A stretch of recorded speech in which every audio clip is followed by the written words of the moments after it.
Okay. All right, ready? All right. Go. Ready to call the meeting to order, starting off with the Pledge of Allegiance. I pledge allegiance To the flag of the United States of America. And to the republic for which it stands, one nation, under God, indivisible, with liberty and justice for all. Oh, somebody was on another wave. All right. Roll call. Councilmember Brescher. Here. Councilmember Coyle. Here. Councilmember Deal. Here. Councilmember Gomez.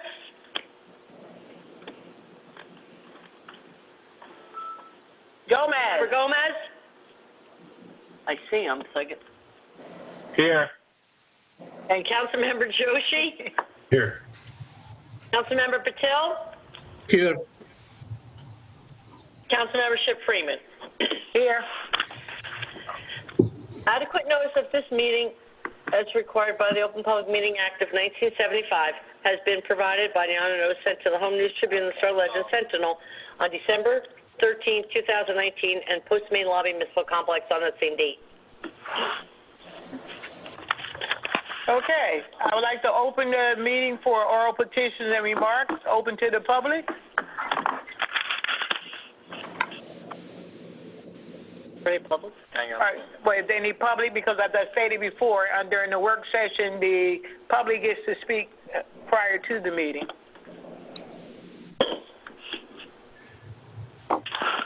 Motion to close public portion. Second.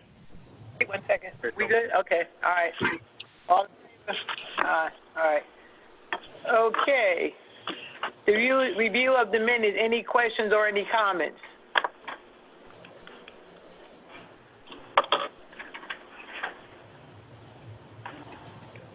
Okay. Motion to approve the minutes. No, there's no motion. Oh, I keep forgetting this is a work session. Sorry. Okay. All right. Reports from council members, starting with B. Brescher. Councilman Brescher. None at this time. Councilmember Coyle. Committee report. Committee reports. Thank you, Council President. At this time, I have nothing to report. Thank you, Council President.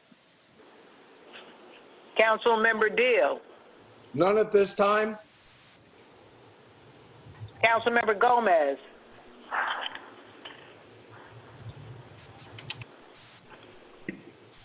Yeah, okay, should be good now.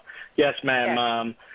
Just want to take this opportunity to do our committee report from the Finance Committee for the annual budget review. So just want to take this moment to provide that. First, I want to start by thanking the department heads, the BA, everybody who participated, Councilman Joshi from the Finance Committee, Council President George Freeman, and one of our residents who's been as a civilian on the committee for quite some time, Himanshu Majmunder. So I want to thank you all because I know that we have some late nights in those meetings and a lot of effort that normally goes into this process. You know, I normally start by walking through the methodology that we normally go through in the process. This year was a little bit different because we're starting already from a negative position, obviously due to COVID. So a lot of what we try to focus on was not only what we've been able to do, what has worked in the past, but how are we going to be able to kind of get through this and to be able to retain or maintain the services that we continue to provide to the residents, but by also creating a balance between a budget increase, dealing with the revenue shortfalls, and how to contain expenses.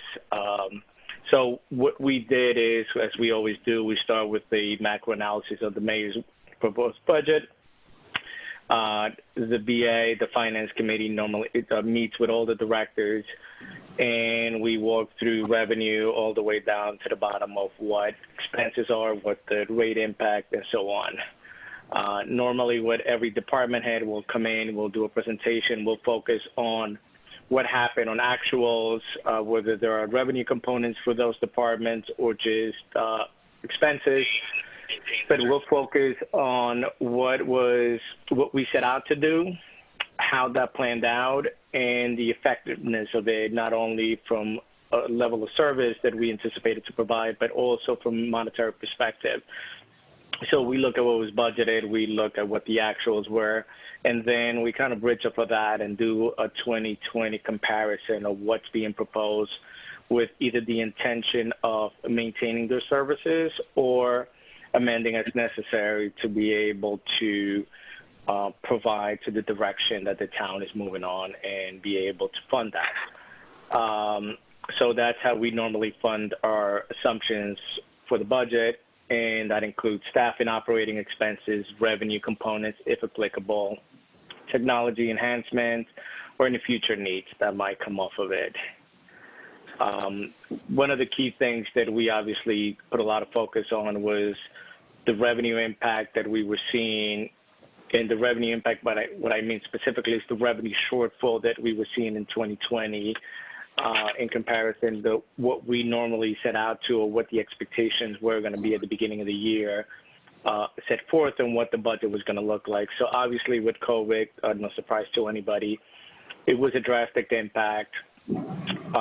Last minute, we were able to benefit from some of the things, some commitments that we have on the revenue side, specifically to the CARES Act.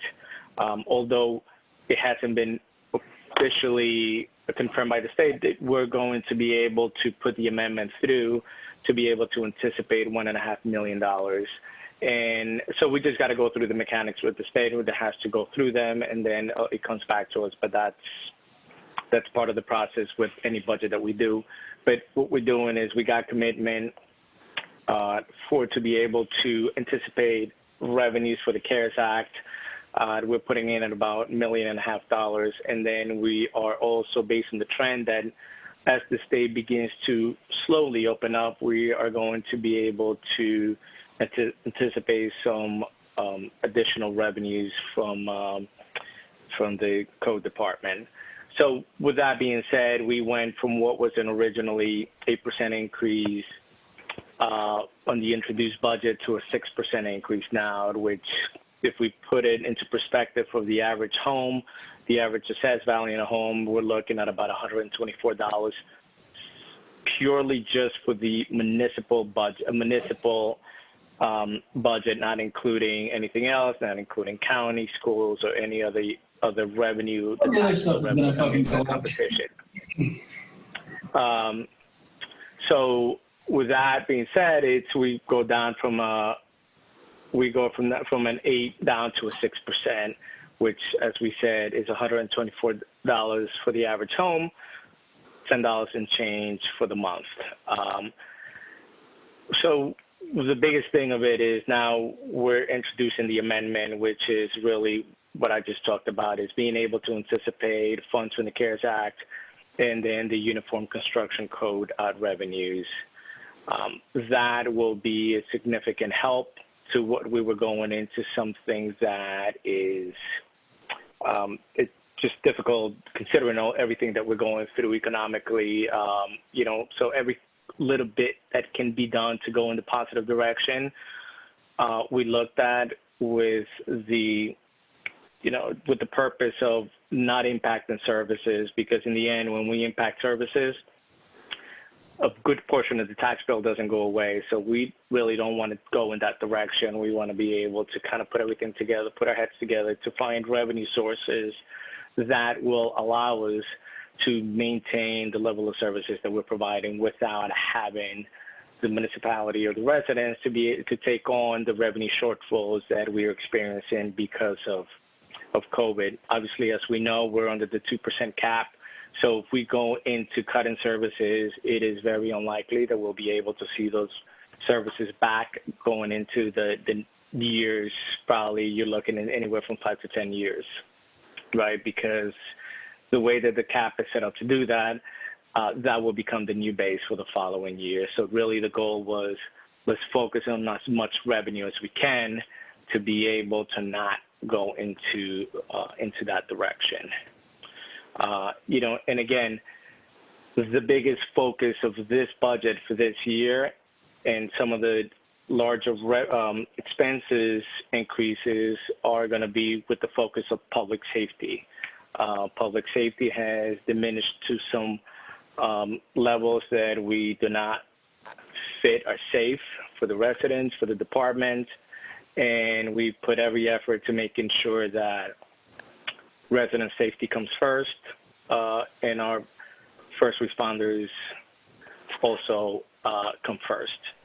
So public safety is really one of the key things that we're looking to complete in this budget, and it's something that we put a lot of focus on to make sure that there's planning involved to be able to achieve the levels of manpower that we need. With that said, the objectives that we put in place for the budget is always, quality of service, and always looking for operating efficiencies. As part of the process is, what do we do and how can we do it better? Revenue will always be the number one thing because that is without impacting. If we impact costs, it's going to impact services. So that's the last avenue that we want to go to. We always want to focus on revenue. So new initiatives, future revenue streams, anything that will be able to continue to maintain the revenue streams to avoid that being the shortfall being passed on to the residents or the businesses. And with that is economic development, economic initiatives, really to improve Edison's economy. And we've had a significant run over the last 6 years, well over $100 million in economic growth in Edison and assessed value. And we were really in a path to continue to create that revenue growth. And unfortunately, the pandemic has put a halt in a lot of that, not only at our level, but at the state level, at the nation's level, and globally. Global markets have been impacted no different than we have in the U.S. So really our goal is to continue to, and primary objective is to keep on thinking outside the box to make sure that we maintain everything we have, and then to be positioned when we get into a place that we can reopen, to be in a position where we can jumpstart the economy at a greater rate than what we were having. So really the focus is maintain and do what we were doing. Let's do it better. Let's have a plan in place for economic development initiatives and make sure we bring the right revenue streams that fit with Edison, not just anything that really walks in the door that creates other issues. So it's finding the right fit to create the right revenue streams. And really that's the main objective where we're putting all our focus in. So now, not only as an administration, but obviously as a council, and working together with the administration to be able to do that. The other thing that is always a big topic, right, when we talk about costs is we have over 11 union contracts. We want to be able to maintain fair labor contracts to improve our workforce, but also being responsible to the taxpayers. And then, really continuing to focus on putting Edison forward. How do we make it better? How do we become better at everything that we do? So our priorities will continue to be improve our financial position to upgrade the town's credit rating.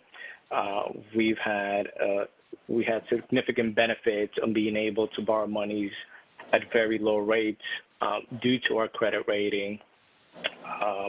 And a lot of it comes with the structure of the town, the position of the town, the safety of the town, how we can protect those investments. And public safety is attached to that directly, right? How do we become one of the most desirable places to live? And a lot is driven by the level of investment that we put in keeping our community safe. It makes it appealing not only, obviously, for people that want to live here, but for people that want to do business here. So that's something we're, most importantly, never willing to sacrifice for the residents, but also is benefit overall to the town. We always talk about technology, maximizing the use of technology, not only to reduce costs, but also to increase productivity. And we also, maintaining a good credit rating is tied very closely to also a big component of it is a low debt ratio. But it doesn't mean that we stop investing in the things that create a positive investment for the town, right? So we need to still build a DPW garage. We still need to continue the road improvement program. We paid over the last 5 years far more than we did in probably 2 decades before, and that needs to happen, right? That's not about being reactive to it. It's a plan that we set out to put in place, and it has to continue in order for us to do it, to be able to just keep up with it.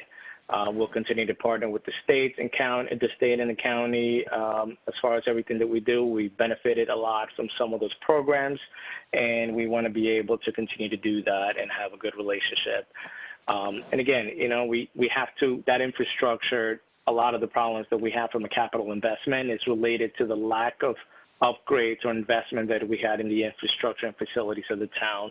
So we don't want to neglect that. A dollar that we don't spend today is going to become $2 that we have to spend tomorrow. So I think that's really something that we need to keep a focus on from the long term, not only the immediate term, but long term of how we visualize what we see from the town and where do we want the town to be at. So part of that is our long-term financial strategy. How we budget, how we forecast are key not only to the present, but also to the future years. Managing surplus and key reserve is one big aspect of that.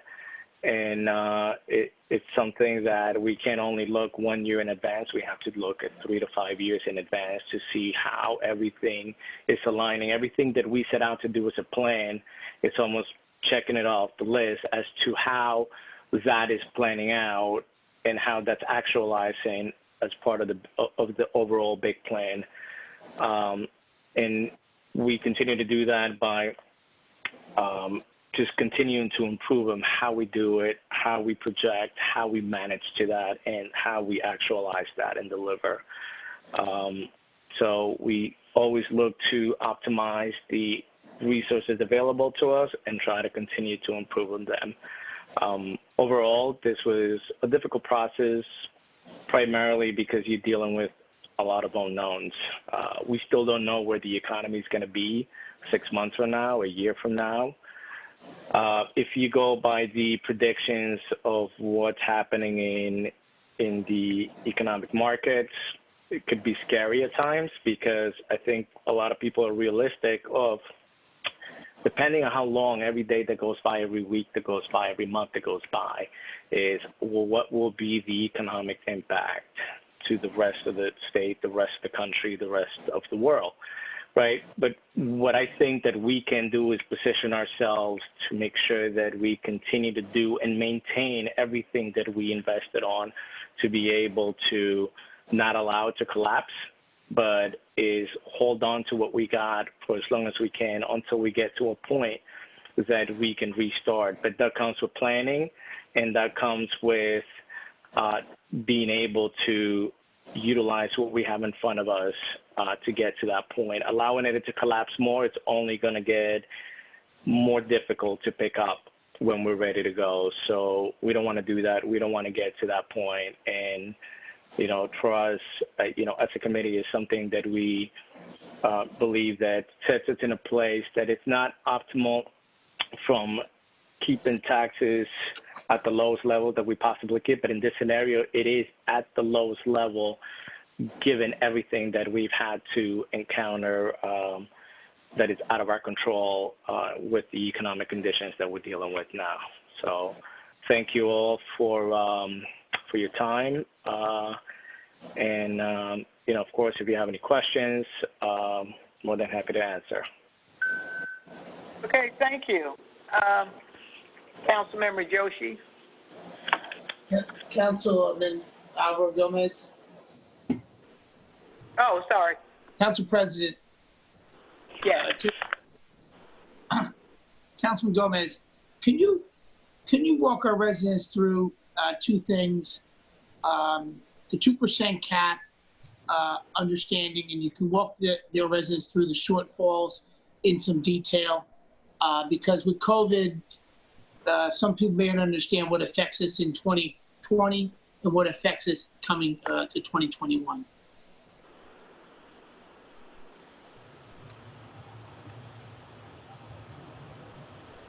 I didn't hear.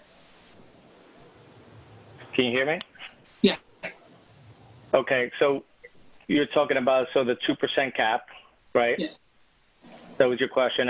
So Yes. 2% cap is on our expenses. There are a couple of items outside the cap, like health insurance, pension, debt service, that do not have a limitation as to how much they can go on. Everything else is normally tied back to operating expenses. And if you spend $100 million, your cap base is $100 million. If you cut that to 90 million, then your cap base is calculated off of that 90 millions come the following year. And then you can only go up 2% from that, to put it in simple terms.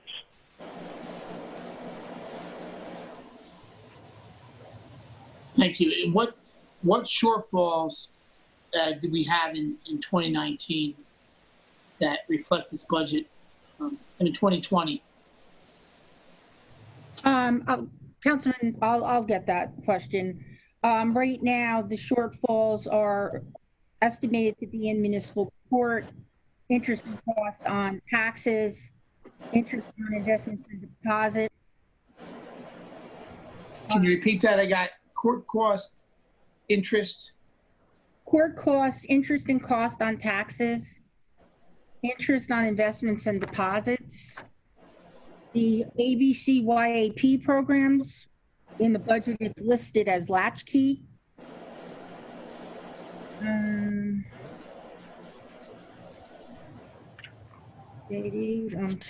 moving construction back up, so that's out. And then we have some one-time appropriations, revenues in this budget. There is the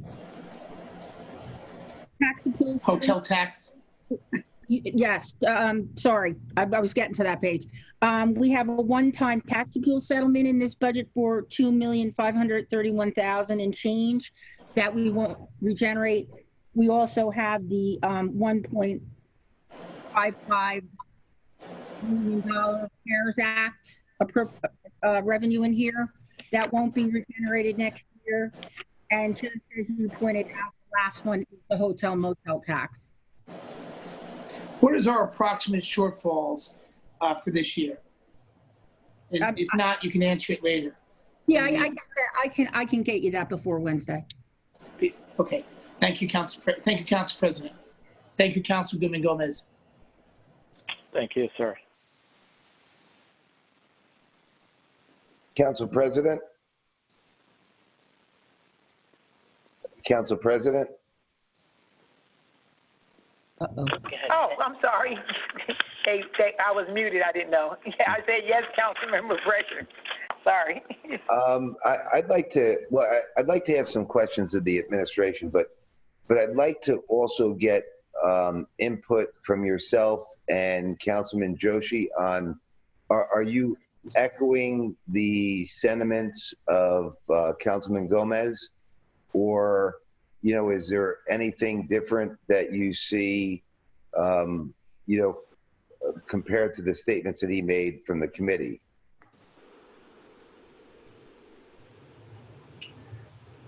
I'll go second. Council President, would you like to start? Excuse me? Council Pressure was right? a question directed to both myself and Council President. Oh, yes, Council President. Yes. Council President, what I was asking was if I could get your comments and Councilman Joshi's comments on the budget to see whether they echo Councilman Gomez, statement on the budget, or if you have different thoughts on the budget yourself. No, I compliment Councilman Gomez in the way he disseminated information and he put it out plainly and stuff. And and I was going to speak a little more on his when I talked about our public safety meeting next when it came to my time to discuss the meeting that we had. So when my term comes up after Councilman Patil, I'll get more into the public safety part of what he's talking about as far as the budget goes. So I don't know. Councilmember Joshi, how do you feel about it? How do I feel about the amendments is essentially what you're asking. When the budget was presented to us in July, I made it clear that one of the things that I felt we were leaving at the table was the reimbursement from the CARES Act. And I was very vocal about that. That amount has now come in. So we're looking at a pretty significant reduction in the budget. You know, at this point, not just because of that, along with a couple other things, the budget was reduced from the 8% to the 6% range. As far as do I think the work is, I mean, I think that was a great start, you know, going from 8% to 6%. Do I think this is the final version of what should be voted on? I think that there is more room for improvement, and I'm open to hearing out, you know, other alternatives on what we can do. At the end of the day, when I think about the budget, it's, you know, we're in the middle of a pandemic. At the same time, we have to pass a budget, and it's also our responsibility to pass a budget. We can't, like, as you know, that's one of our main responsibilities. But utilizing every source of one resource from not just the federal, county, state level is something that we definitely need to explore and do. Certainly the federal route was explored, and I'm glad it was done so. So I think that we've had a positive start, and I think that we may disagree on our approach, but I respect the work that was currently put into the budget. Okay, I have some questions for the administration. Maureen, in this budget, and you can correct me if I'm wrong, the increase that I'm looking at here, for like the assessed value on my home, what would that increase be on a percent? Or where's my paperwork? Like my assessed value of my home, that's basically what I'm paying. What percent increase is that? Oh, 5.41%. I'm sorry, I had the wrong piece of paper out. For the average home, 5.41%. 5.41. Because that's what comes out of my pocket. You know, whether you talk 6 or 8, I mean, that's what I'm paying is that 5.41. Right. My next question is, I know that I heard a lot of complaints over my last 6 months here, you know, about all the break-ins that we've had in the town, whether they're doors kicked in or cars that have been robbed. I see on Facebook all of our, you know, roads and curbs that are broken, our parks that don't look good. And what I came to realize was that we had quite a bit of unfilled positions that we have. And I understand they're unfilled because, well, we didn't approve the budget. With this budget being approved, like, does our DPW get the 14 people that we show in the staffing? And does our public safety get 36 positions? Yes, this budget has every department. Should this go ahead, will be made whole by December 31st. Okay. All positions will be filled. The road improvement program that we're currently doing each year will be intact. Public safety numbers will be up to the 182. And I think fire is at 142 or 143. Okay, and you know, like I have heard the public was looking for a 0% tax increase. I myself, I'm probably looking for a 0% myself. I do realize that we are here now in September. And when you're in September, a lot of the vendors have already received 3/4 of their payments. A lot of the money's already been spent and allocated. So I do want to tell you that moving forward into January, I'm looking to get a preliminary budget in January. And I would hope that I would have at least, 3 councilmen to support that with me, or councilwomen to support that with me in the future, so that we can go through this budget process and the money isn't already spent. Because right now I feel like my hands are tied because we spent it, and the only alternative is to lay people off, which, makes my public safety worse, and it makes my DPW and my town and my sewers and everything else look worse. So I feel like, if we took a more active approach at the beginning, we might have a more successful outcome. But I thank everybody for the work that everyone's done here, and I appreciate that. That's all, Council President. Thank you. Thank you, Council President. Yeah. I just want to echo that sentiment. Councilman Brescher, I entirely agree with you. This process needs to start earlier. The fact that we are now in August and we're still negotiating, we're still having these conversations, it really blows my mind, and I don't think it's a responsible approach and I don't think it's a fair approach to, one, the employees as well as the residents. I mean, we're more than halfway through the year. And like you said, vendors have already been paid for a certain amount. There's an allocation that needs to be made. And the fact that we're being presented with it so late, it's frustrating because this is not the first year this has happened. This happened last year, and it happened the year before that. And we keep saying we're going to start earlier, but at a certain point, we have to recognize that that's not happened. And I'm not sure what the reason is, but I could care less what that reason is. I want to see this process start earlier.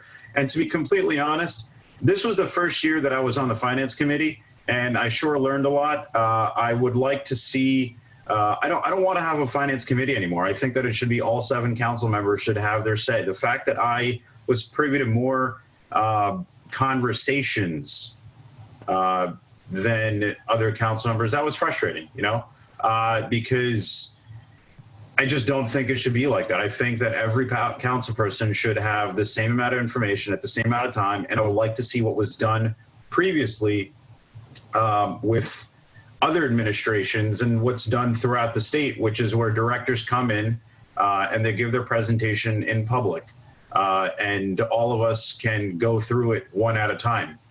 And you look at what's, the public right now, I got, I'm sure all of us got about those 50 emails that was sent out, or 60 emails with a no 0% tax increase.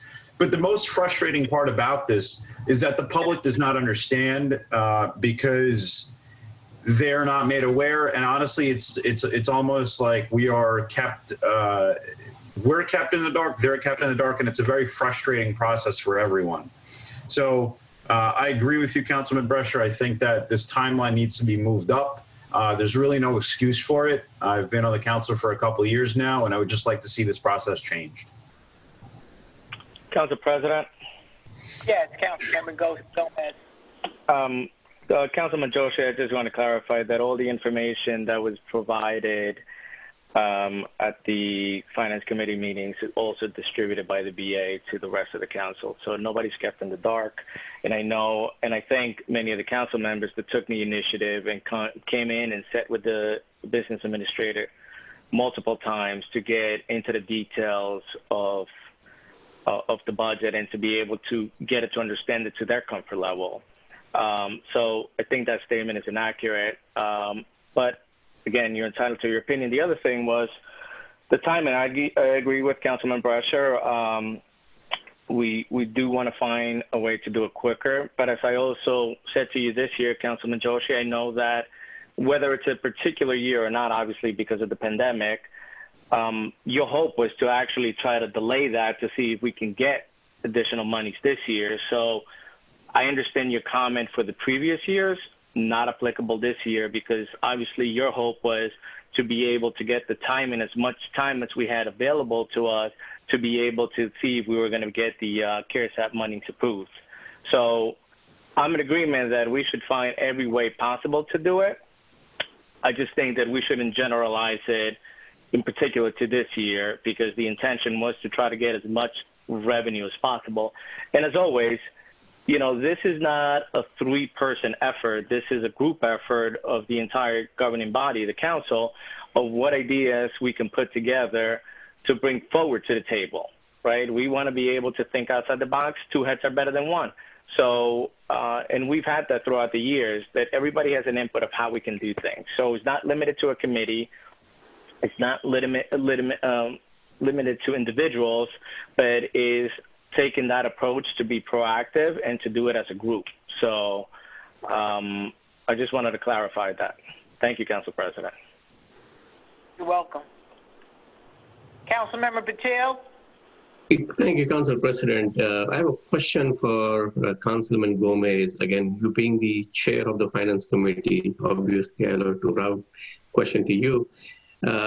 In terms of the Finance Committee report, is that available for the council people? Like, yes, you mentioned yes, Councilman Patel. Yeah, I didn't email it to the clerk today. I just realized that I'm a little thrown off with because we normally print it out and present it to everybody. So yes, I will get a copy out to everyone after the meeting. Thank you, Councilman Gomez. My next question is in terms of, in general, during the discussion, I know we talked about the CARES Act money. That was one part. The second one is the revenue, the additional revenue that's coming out from the building department or the construction area. But at the same token, as we know, the public school has already announced they will be in the remote session till October. And we don't know what's going to happen. Do we know that impact, or did we consider that revenue loss when we discussed the revenue items? Yeah, I compared that. Oh, I'm sorry. Go ahead, Maureen. No, I have the revenue numbers from last year to this year, and this year up until current date, and DCA has more than approved those numbers being raised to the 2019 monies that we received. I'm not raising it any higher. I'm just moving it to 2019 numbers. Okay, so now we should have some sort of staffing level adjustment in that area. Did we look at any saving opportunities, maybe restacking those people in other areas where we are saying the positions are open? Is there a way to repurpose some of those positions so we, rather than putting a placeholder to hire people and spend money or projected money, which will eventually go into surplus, is there a way to shuffle, some sort of that revenue that could give us some breathing room or some saving in 2020? No, because I just mentioned a whole bunch of budget lines that I know aren't going to come in already. We already have revenue lines we know we're not going to make. But again, let me rephrase the question, right? If we know that the latchkey program is not going to start this year, at least till October or till December, if we have, say, I'm not sure about your staffing level, it's a 10, 15, 20, whatever that number is, are we planning to shuffle those resources in any other department where the positions are vacant, for which those positions we have the budget line item that's already tagged? Yeah, I mean, all I'm doing is bringing our levels up. I'm not increasing anything. I'm bringing our levels up to where we're supposed to be. Nothing's extra. If I take it out, you shrink the budget. You shrink those positions, and they will not be put back into the budget again with a 2% cap. That's so you're correct. Effectively shrinking your workforce. No, that's correct, Maureen. Again, I'm not looking to have anyone lay off or prolong for any of this reason. What I'm saying is we are in the pandemic. We are getting a lot of feedback from the residents. We need to find every opportunity to save the money. And that is where we need to see if the staffing level, whether it's a temporary, a short term, can be adjusted. That's the first line item. The second line item I would like to look at is the any infrastructure improvement. I know, we need to move forward. We have a lot of challenges in terms of the infrastructure improvement, the capital projects. But if there is any way for us to defer, I'm not saying don't do it, delay or defer some of that work to the next year, 2021, that would also give us some kind of a break in terms of our expenses and help us to bring down our taxing. I think one thing also to take into consideration, Councilman Patil, and and I get your point. It's whether it's going to have a material impact on any potential savings, because all those infrastructure projects are going to be capital in nature, and we're only seeing the debt service portion of that. That it's not dollar for dollar. Obviously, it goes into the debt service. Right. So I don't necessarily think that it will move the needle. I think what we'll end up with is a backlog of projects that are just going to get delayed over time and probably require more resources and more spending just to get it caught up to those levels again. When in the end, I don't think that we will save anything that will be noticeable enough to move the needle because of the way that those dollars hit our books, because they're all capital projects. Thank you, Councilman Gomez. But again, the people are curious to understand if we are in 8 months in a year, right, and we approved 1/12 of the last year's budget, and if we look that now, we have another 4 months left. Again, I'm not saying the increments and all that part, but if we look at an opportunity to find out a way to defer, if we waited for 8 months, again, it's a matter of 4 months and it will be 0% increase. Again, that's not the feasible solution. I get it. But is there a way for us to, look at any of that aspects, whether that includes voluntary call to all the, employees who are making probably more than $100,000 to defer their increments maybe for the next year. Not that we won't pay, but again, find a way to move the expense from 2020, which is a difficult year for not just for the township, but for all the residents of this town. And then we figure it out a way to, adjust that following years. Not to get into hours of this discussion, but these were my points. Again, thank you, Maureen, and thank you, Councilman Gomez, for answering my. Thank you, Council President. Council President. Yeah. Council President. All right, Councilmember Coyle. I just had a few questions when it comes to public safety. Is our chief available for public safety? Yeah, pretty bad connection.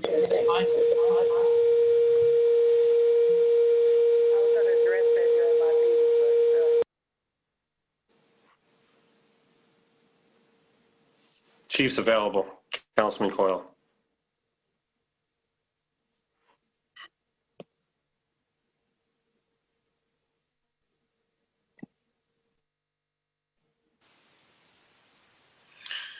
I'm unmuted, but I don't know if anyone can hear me. I can't hear anyone right now.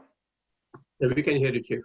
I can hear the chief. All right, I got you back now. The phone was just frozen for a second. Yeah, we can all hear you, but Joe's, okay, good. It's off.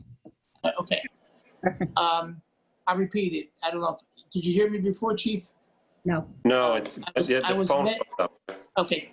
I was mentioning the state of the police at this time, where we are with manpower versus the availability in need for police officers. A good portion of this budget, I'm sure, involves in public safety, both police and fire.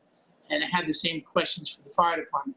Can you just give us an assessment of where we are today in manpower and the need? Sure. We're at approximately 160 officers right now. Our whole goal was to be at 188. We were 215 strong at one point. We know we're not going to be able to get back there. So we're slated to hire approximately 20 officers at this point, which if the budget passes or when it passes, hopefully we'll be able to be there. We also have officers that are slated to retire in the third and the fourth quarter of this year. So that will get us to a number that I think is, again, as you stated earlier, Councilman Coyle. Actually, Councilman Gomez stated that also, to make sure our officers are safe and, of course, all our residents are safe. So I'm confident in that number. So looking forward, again, we have constraints of the contract, the CBA, and budgetary constraints also. But I think the 20 will get us to where we need to be. I want to thank your department. All of us get reports of calls each day, weekly. And I'm looking at this report in January alone before COVID. I think 200 calls come into dispatch on this date here, January 22nd. That's a lot of calls in 24 hours. I know some are false alarms, but I also see a large amount of crossing guards in the 6 a.m. shift and then the 3 p.m. shift. Is there anything being done to reduce the cost of having a, and I do believe it's great having a police officer do the crossing guard every once in a while because they're more alert to see things and have training. But I mean, for the long term, it's just not sensible to take that manpower there. So is there something we're doing in this budget to look at that change? And everything you're saying is accurate, Councilman Coyle. We have spoken to the BA and the mayor about privatizing and coming up with other plans. We have been in touch with other companies that also are willing to help us accomplish that goal.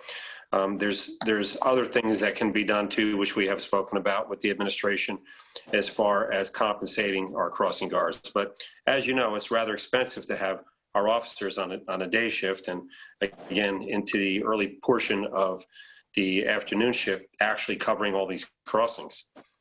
I mean, in 6-8, Chief, at 6:19 to about 6:30, 6:19 to 6:30, I think I have 17 locations of crossing guards. Is that possible that all police officers are maintaining those spots? That is accurate. I mean, I get these stats every day, obviously when that was occurring, and we could have anywhere from 10 to 12 officers on any given day covering crossings. It just doesn't seem, and I know this is something that fell in your lap because of the change of crossing guard hiring, but referring to the BA, is there something we're going to do to, although that money's allocated, is there something we're going to do to reduce that spending in 2021 and have someone else in those positions? I mean, first, they're jobs for other people, and does it make sense to defer that manpower training for a civilian? To Maureen.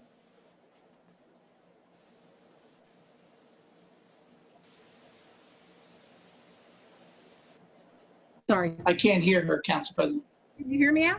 Yes. Okay. We constantly have the police department advertising. I think we probably have an ad in every month. We're currently constrained by CBA as far as what their payment is. We have looked into a company, but at the time, Tom and I both met with the mayor and he is not interested in outsourcing. So it's not something that we don't look at every single month trying to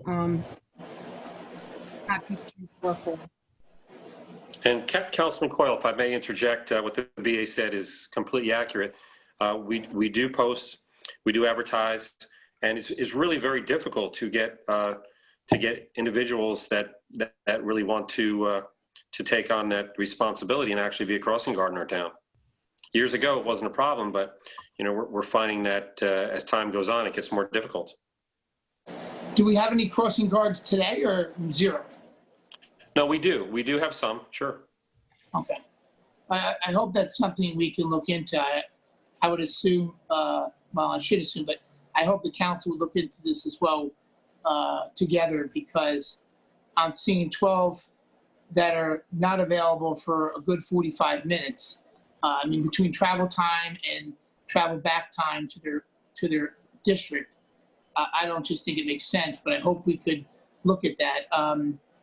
That's all I have there. And then the chief, the community policing part, you know, with the current events of today, with what's happened and the state of affairs through Black Lives Matter, people are looking for a social connection with our police department. I mean, I believe our team has done a great job. I think we've done a great job with the overtime issue. I think the administration took a great initiative with the app. We're saving money there. But when it comes to humanizing the police department, most people are seeing them in blue. And they have families. They're just like each one of us, have kids' responsibilities when they go home. And I know community policing was a big part of this administration in the past. Is that something that will be more available in this budget? Well, everything you're saying is accurate, and I appreciate the kind words also. So moving forward, community policing, we're ready to go with a separate unit.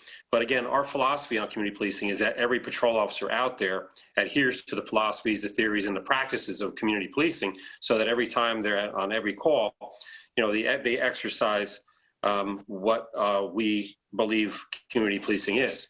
However, because of our current manpower, I don't have a separate unit that I can actually devote full time to community policing. But we do have a plan in place, and we're ready to execute and move forward as soon as we get our new hirees and our new police officers, and we have them trained.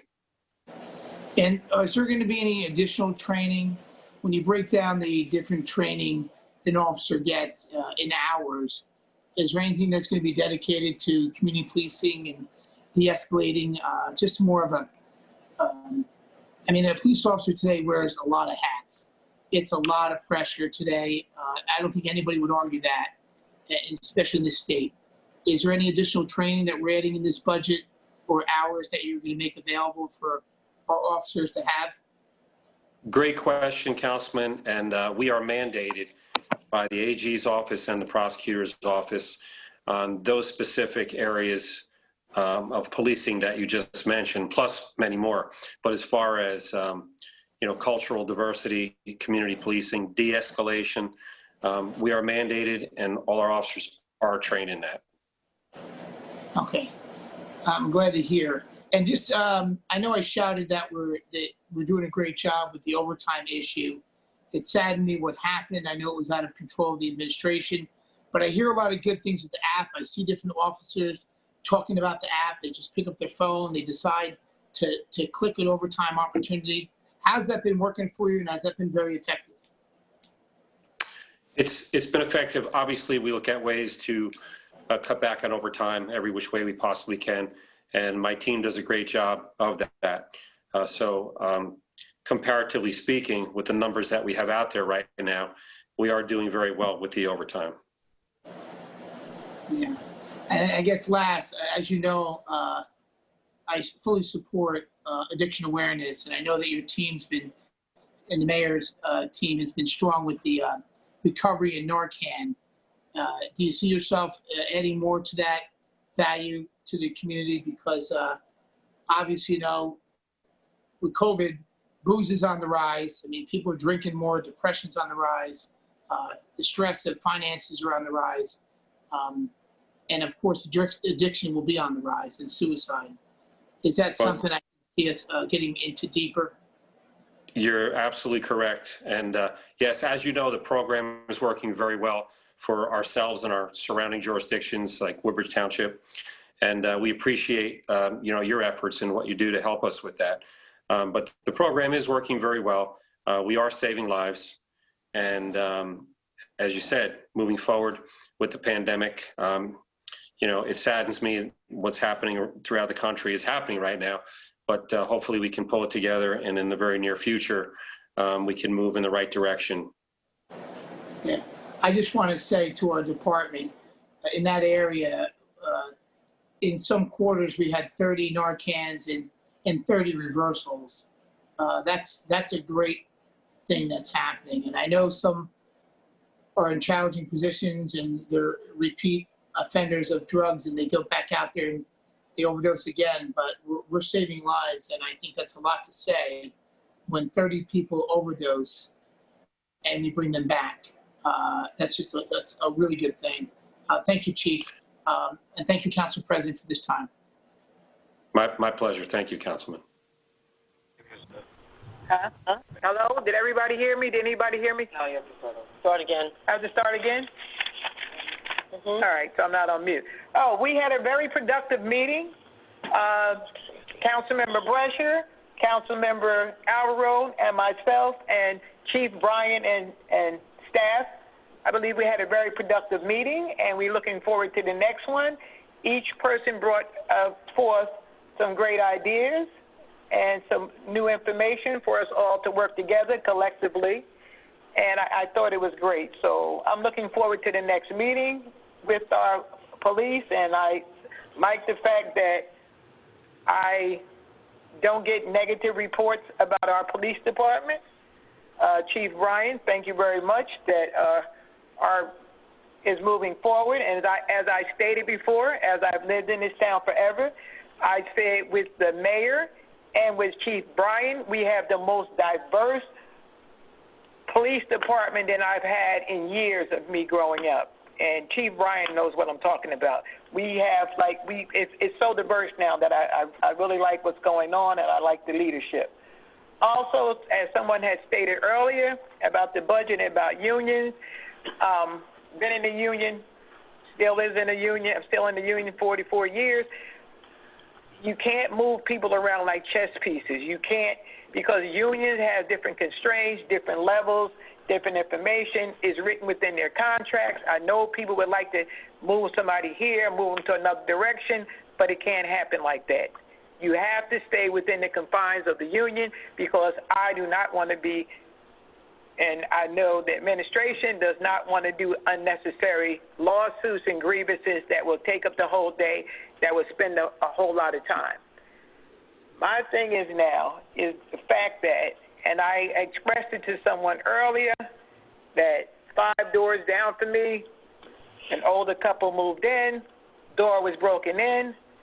All right, so I'm hearing too many problems.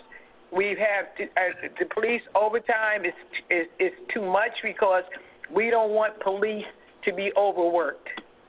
And to me, I'd rather have a safe neighborhood. So I don't want to defund the police. I think the police is a very important part for us. I think the responders and everyone, like we're having different instances going on. There is also a hurricane coming up, the coastline. We don't know when we might receive another one. We had a bad one not a couple of weeks ago. So I just want to make sure for the budget, because I want to make sure of the budget so that we can move forward. And I want everybody to know that you can go and speak to them. I speak to the director. I speak to Bob Smith. I go in, I speak to Maureen. There's no secret thing going on or whatever when it comes to finance and stuff. You have the opportunities to go to these people and ask a lot of questions also. And every single director in each department is more than happy to show you what they need, the direction they're going in, and the things that are important in each department. So if you do your due diligence, believe me, you'll get a lot of answers that will not just be confined to a finance committee. Now, with the only points of light that I have for you right now is that we will be celebrating women, 100 years of women, and we've only had one female mayor. Hopefully down the line that we'll have more female mayors, and we'll have, council members. But I want to celebrate women because it's the 100th year, and we got COVID during the course of this year, so, we have to do what we can.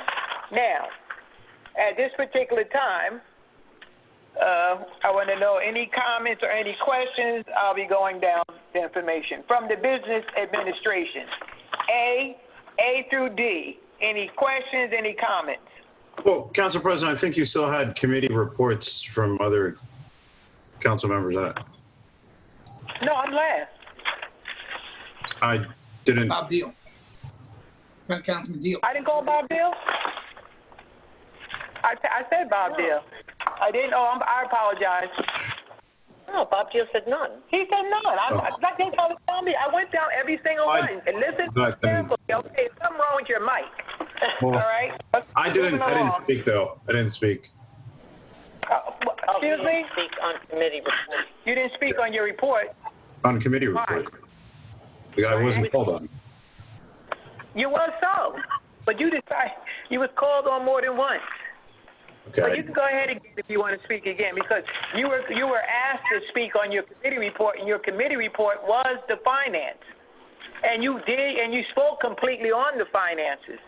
No, all right. Well, you spoke completely on finances. So I commented on Alvaro Gomez. I guess I was mistaken, but I just wanted to add that myself, yourself, Council President Freeman, and Councilman Coyle met with JFK, and we had a lengthy discussion. I know that we've brought up the issue of getting our fair share from JFK, and we had what I would say was the first step to a interesting and perhaps a positive route. We made it abundantly clear that we wanted to see JFK more involved, one, in our township, and that we were also getting the right, we were getting enough back from JFK. We discussed this quite at length, and I think overall, Councilman Coyle and Councilman Joyce Freeman, you would agree that it was a good, very productive meeting that we had. And then the three of us also went around to different sites, including a park. We wanted to see different improvements that we can make. So I appreciated that conversation. I wanted the public to know that we had made progress with at least one initial step towards discussion with JFK. That's all. All right, thank you. No, All right, now, all right. did everybody? Wait. All right, I want to make sure. None. Pablo gave his. Yeah. You just gave yours. Right. And I call on every person to have something to say. I did. yeah. I went down all, I went through all of them. All right, okay. All right, from the Business Administrator Department, A through D, any comments or questions? Okay. 9, from the Department of Finance, A through J. Council President. Yes, Councilmember. Councilmember Coyle. Okay. What is the exact amount of CARES Act money? The CARES Act money that I currently have for redeployment purposes, not audited yet by the county, is $2.1 million. 2.1 million? Mm-hmm. 1 million? And when would we receive that money? Well, when I can get all the paperwork into the county and they audit everything and they approve everything that we put through. That's the part that we don't know yet. But I'm fairly confident that we will receive most of those funds. Then there'll be other monies that will be applying through the CARES Act, but that is for reimbursement purposes only, for all PPE and different things like that. You know, we've expended, if you remember, they allowed me to change my snow reserve trust into a storm recovery trust, where we've been charging all of our expenditure for cleaning supplies and rubber gloves and a whole host of other things. We are applying for all reimbursement. Once those monies come in, they need to go directly back into that trust fund. Thank you, Council President. You're welcome. All right, Anyone else? from the Anyone else?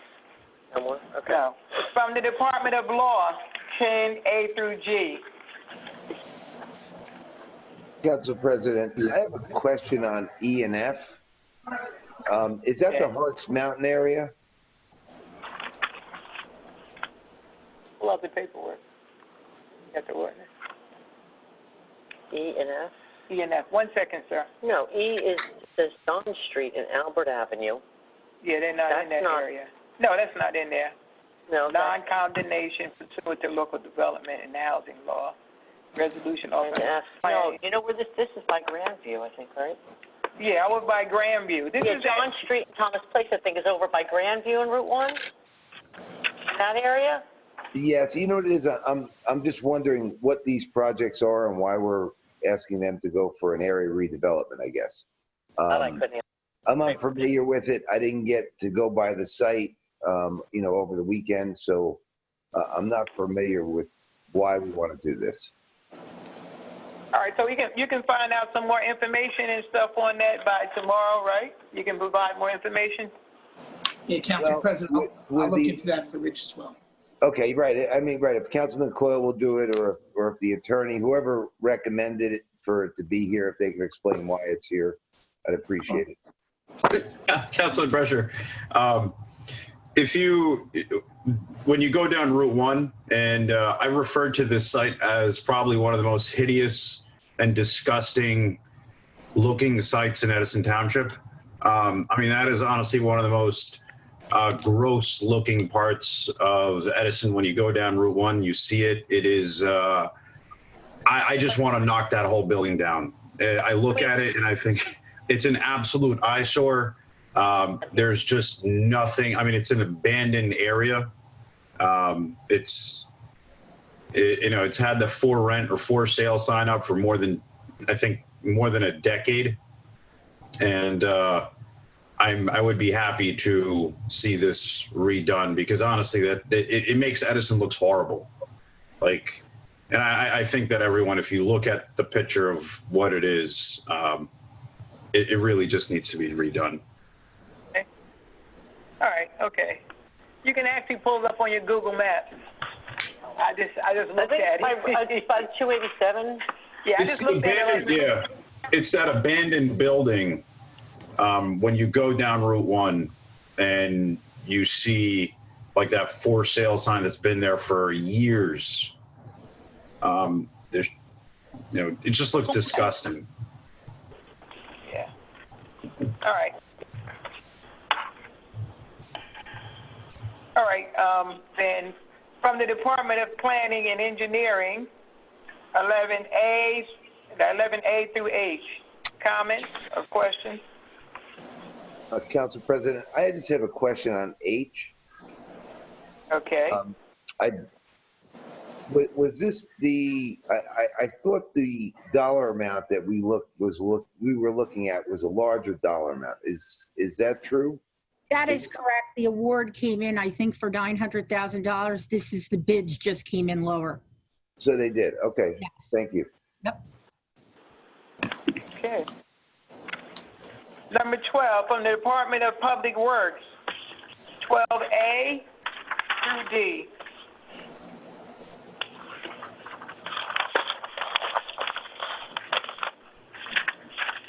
All right. Another exciting one. Number 13, from the Department of Water and Sewer, A through H. Council President, I have a question on E. Okay. This is a monitoring system, I believe, but was this that SCADA system that we were talking about earlier? Bob? Hello? Hello. Oh, he wants to know if that was the scattering system we were talking about earlier. I'm here. No, that's an auto dialer system that'll alert us. I can't hear that well. Excuse me? I can't hear you. All right. Okay, go ahead. That is an auto dialer system in the pump stations that'll alert us of an emergency situation, loss of power, overflow, high levels, stuff like that. Okay. Okay, but I thought the SCADA system was going to be like an all-inclusive for us, a monitoring system, And typically, like even with the monitoring system, you know, when you have issues, it would send you alerts. Or is the SCADA system really not all inclusive?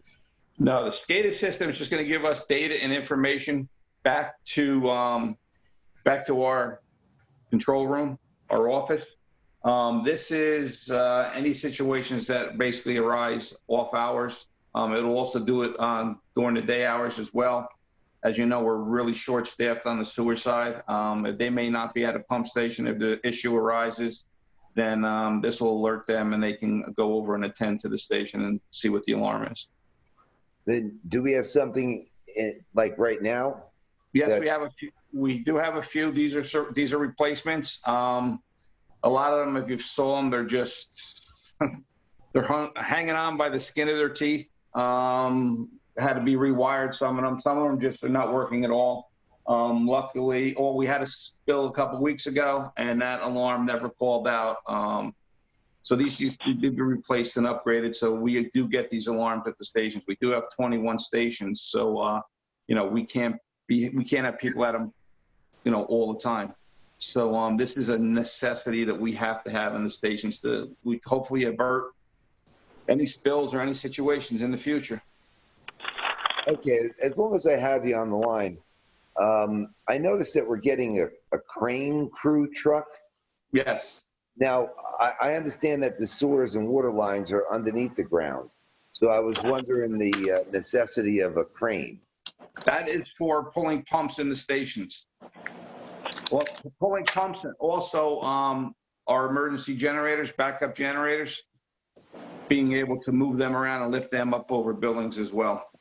We don't have full access to all the property and all stations, so some of them will have to actually lift a backup pump or generator into the location. And like I said, also to pull these pumps from the wet wells. We have some pretty large pumps and motors, and this will enable us to be able to pull them ourselves and not have to depend on outside companies to come in and pull them. And the town doesn't own a crane currently, right? We do own one, but I think it's from the 70s, and it's an accident waiting to happen. If you take a ride by the sewer building one day, you'll see an orange truck outside. It's an antique, and it really is a safety issue. The way that thing operates is it's not safe, and you know, and it can't handle the weights we have in some of the pumps, so it's really useless to us. So this one will replace that, and then we should have no problems going forward being able to pull our own pumps. Okay, so I assume Maureen's going to sell our old crane? That's correct. Yeah, that'll go for scrap. That's all that's going for. Are we not going to put it in our museum? You could do that. You could do that. It's definitely a museum piece. All right, thank you. Okay, thank you very much. Council President. Yes, Councilmember Coyle. To Bob Smith, I see the monitoring you have on E here. I guess the question I have, and I'll be brief, and I don't expect a long answer. But I also know that in the future, there's been discussions about monitoring the loss of water and the water infiltration. And the timing of that happening, I would imagine those type of measurements have to be taken in the dry season. And then when we get a lot of water, we can measure where the infiltration's coming from. I know going to several conventions on infrastructure, there are these monitors we could put in the pipes for assessment. Is that something we're looking into? And if so, can you tell me when that would be coming together, what date?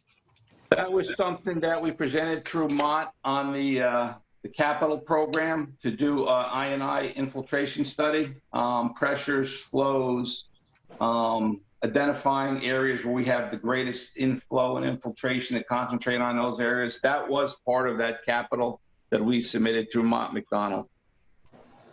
And let me ask you, I mean, I don't find it rocket science to drop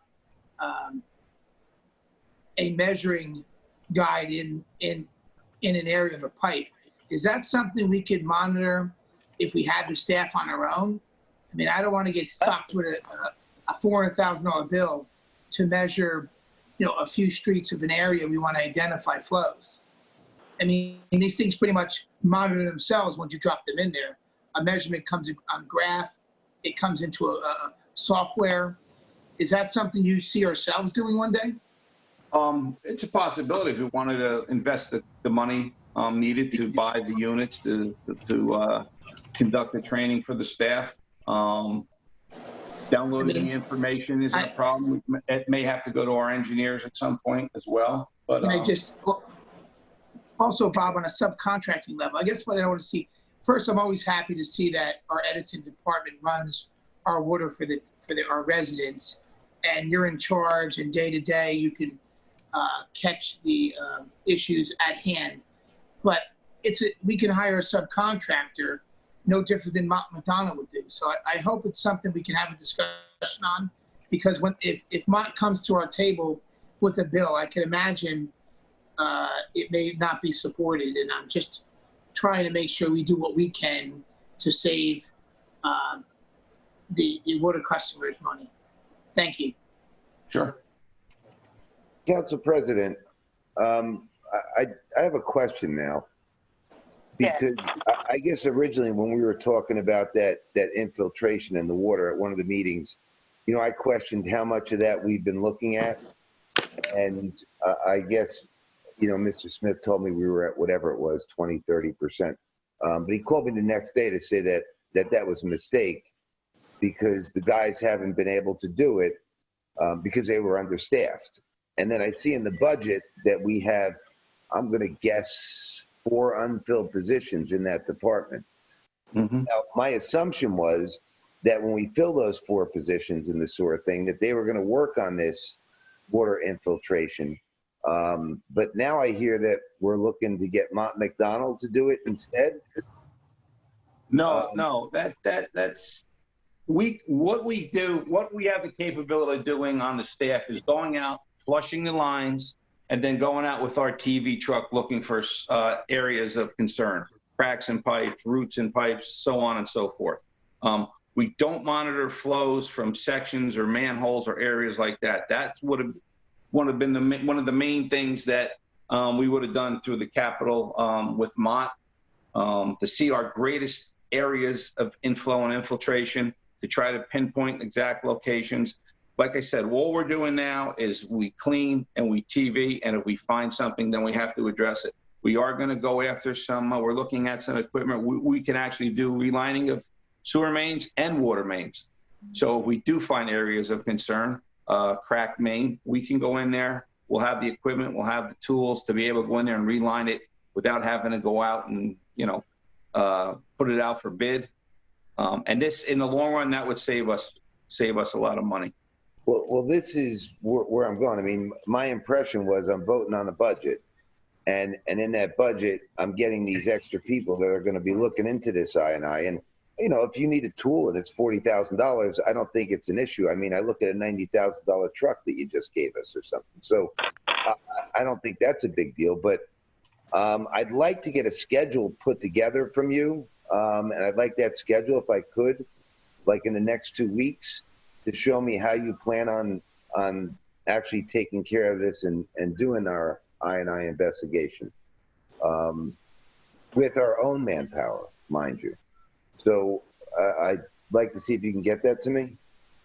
I can get you something. It's gonna be tough to really put that into effect right now. We're so short-staffed, and now we got vacations on top of it. Bringing these 4 people on are going to help us. I can almost guarantee we're going to need a few additional positions beyond that next year, for everything that we want to try to accomplish and what we want to try to do.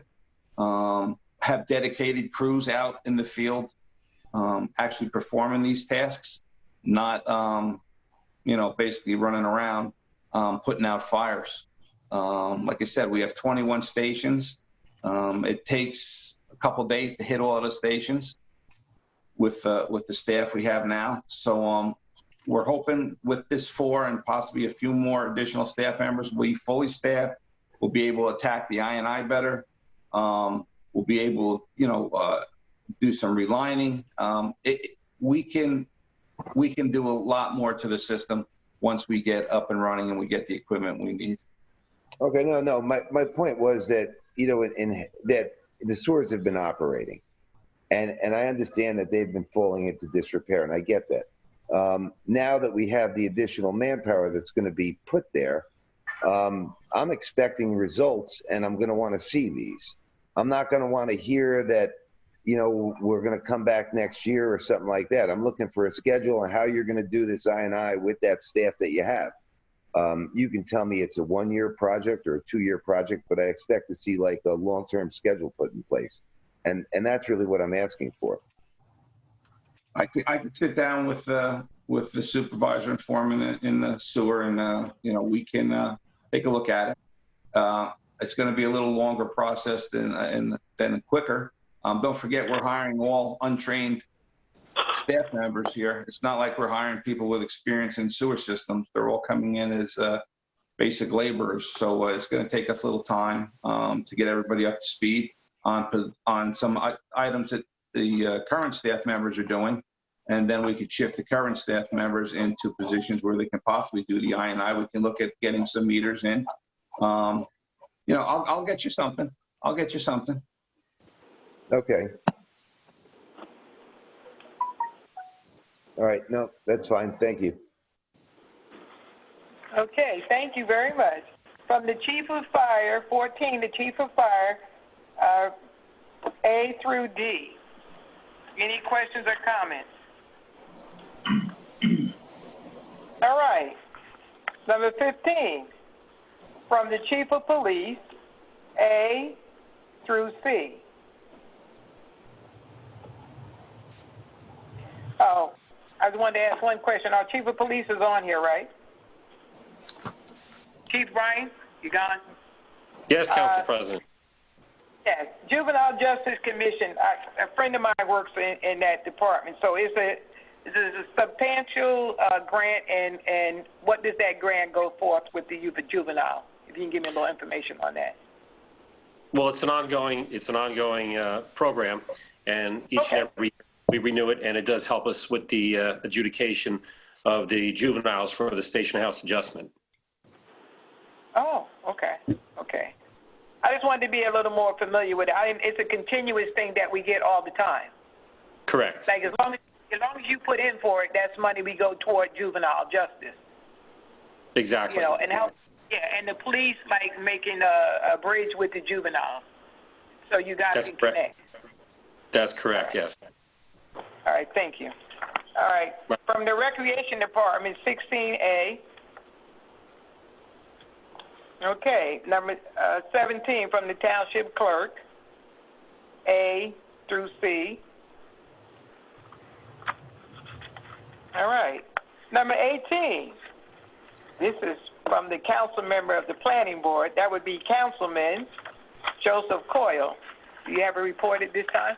Hey, Council President, I just want to refer back to the clerk for a minute here. The transfer of the liquor license from Zimberger to Tio Taka Takia. Does anybody know where that location is going? Is that someone with a build out or something?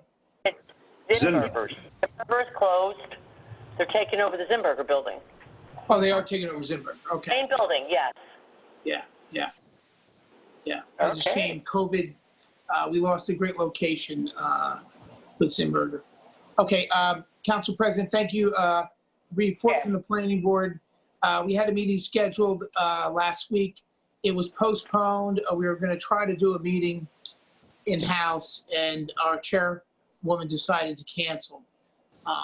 So we're moving towards the end of the month. I believe August 26th or the 30th. I'm sorry I don't have that date locked in with Lillian from the Planning Board. However, I did mention one of our large projects. We had 2 projects on there. One of them was a large warehouse building on Glendale, which we mentioned to the public to come in if they had any questions. So thank you, Council President. Nothing to report till the end of the month. Thank you. Thank you. To unfinished business, the ordinance 2073-2020 is on for public hearing and final adoption. Any comments? All right. Next one. 2073-2020. 2074. Oh, I'm sorry. I went back. 2074-2020. This ordinance is for a public hearing and final adoption. Any comments? Okay, moving right along, we'll get to discussion items. Council Presidentship Freeman, none. Councilmember Brescia. Yes, I have a problem, I guess I'm trying to get resolved, and I don't know that the business administrator could help me or the attorney, but let me explain. I received a call from a resident that basically talked about a business that's in disrepair, and well, you don't know if the business had shrubs there or fences there or whatever it is. So I asked to find the original planning and zoning board approvals because I would assume that they were required to have certain shrubs or fences. And I found out that we have no records of that building. Now, I was accepting that, you know, this was government and it happens sometimes. But then I had another resident at another location and it was the same thing. The building had a fence on it. Now, we all know that the building owner would never have wanted to put up a fence. He was required to put up a fence. But again, we went to try and find the records and we hear that the county had the records, but the county sent me an email today saying that, well, they don't have any records and they're not really required to keep the records. So again, now I can't get, our enforcement cannot get the building owner to reinstall the fence that was obviously required in his original and planning and zoning board. And I don't want to give away my age, but you know, I was told this happened a long time ago, except I was actually alive and an adult at that time. So I would suspect that those records should be available. It's not like, you know, it was the 1930s or 20s. But since it happened twice, I think it's a bigger problem. So how can we, as a township, make sure that what we approve for our buildings to make them beautiful, because we required it, how can we move forward and require them to keep it up to that level? And I don't know where that answer would come from. So I'm kind of putting that out there for everybody. Councilman Brescher, is this on Dolly Road? The one is the 7-Eleven by Menlo Park. Yes. The other one is an office building that is on Route 1 that is around the Grandview area. Okay. And they have no records on either of these buildings. Okay. So related to the 7-Eleven, I also asked and inquired about this. I haven't gotten an answer, but I would love to have one. And I completely agree with that fence. And I had a very similar situation. Also, I mean, I think it's identical situations that we're talking about in different locations. So records is certainly something that I find to be, you know, lacking in our township. So I guess what my question is, could we propose an ordinance that says, as of today, whatever your building has on it, you're required to keep it?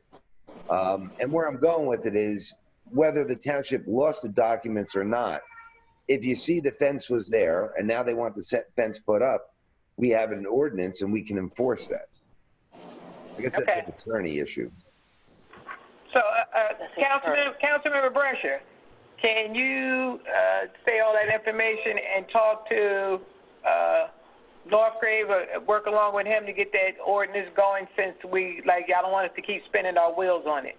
So well, you get he's aware of it because I went to the county with my complaint. I asked if the county would contribute funds to put the fence up since they lost the records. So Bill's been CC'd on all of these emails now. But I haven't gotten a resolution as to what we could do moving forward. I just want to clear one thing up. We've got to stop saying that we lost records. There's something called the records retention law, and you're only required to keep records a certain amount of time. And I think that is what the county's talking about. I don't know it off the top of my head. You could look it up, but plans only have to be, let me just say, from my clerk days, 10 years. I think, what you and I are talking about, because I've been on all these emails with you. Yes. In the 70s. So it's not that anyone lost them. It's not that we're not doing our job. You're just not required to keep them, and we didn't. I'm not sure about what you're bringing up tonight. Whether it's legal or not legal, maybe it is, but Bill's firm's definitely got to look at that portion of it to come up with an ordinance. Okay, right. I mean, I'm looking just for something because I'm looking at the deterioration of the town, and there's nothing that we could do to enforce it. Mm-hmm. So that's Bill's job to come up with how you fix it, right? I mean, I'm not the lawyer. That's what he's getting paid to do, and he should do it, or we can find a new attorney is where I'm going with it. I mean, I'm good either way. I understand. But I want it resolved. What I'm saying is I want it resolved. It's up to you, Maureen, to get him to do it or hire a new attorney that can do it, all right? But we've been going back and forth. Leslie wants to speak now. What's that? I think Leslie wants to.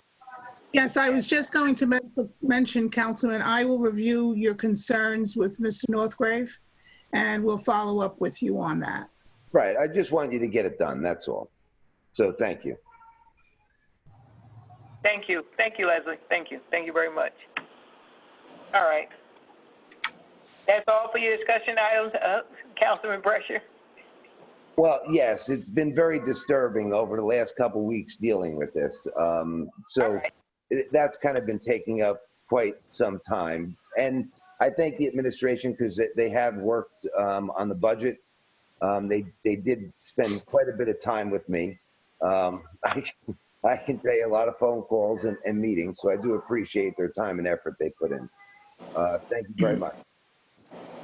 Thank you. Councilmember Coyle. Thank you, Council President. I first want to thank the mayor and administration and the council, including the Environmental Commission with Bob Deal for our Let's Beautify Edison.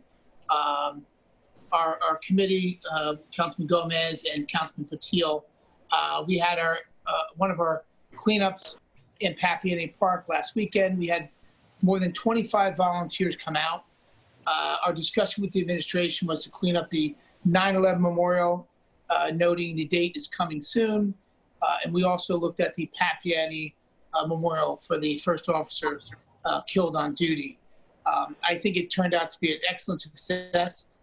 We were a little short of flowers. We're always concerned with bringing on too many plants and not having enough people. We had too many people and not enough plants, which is a good thing. And it turned out to be a wonderful event. I want to thank the support of Council President, Mayor Tom Lanke, and the administration, and the entire council. I believe if we put projects out there in advance and give people an opportunity to sign up through a tool, and this tool we put together was a website for Let's Beautify Edison, and this was approved through the mayor's office. It was something I had put together, and I think it worked out great. And without the support of each one of you, this wouldn't have happened. So I just want to thank you all for the continued support and thank the Beautification Committee. True success. Looking forward to our next one coming up, maybe the end of September, and I'll keep you apprised of those dates. Thank you. Council President, I had a few other things I wanted to discuss. The first thing was, I've had to the administration, I've had several complaints, including on Facebook, about Lineup LaSalle and the area where they park all their trucks and cars during the construction of their building. It's been going on more than a year. Is there any, I guess the question people are asking, is there any payment we're getting for them in lieu of the parking that they're taking on the boat facing? What property are you talking about, Councilman? Lionel Bazell is doing a construction project right near the boat basin to expand their facility. Mm-hmm. The question people are asking me is there any payment they're giving us for that location? Not that I know of. I don't think we did any kind of agreement at the council ever. Did we, Cheryl?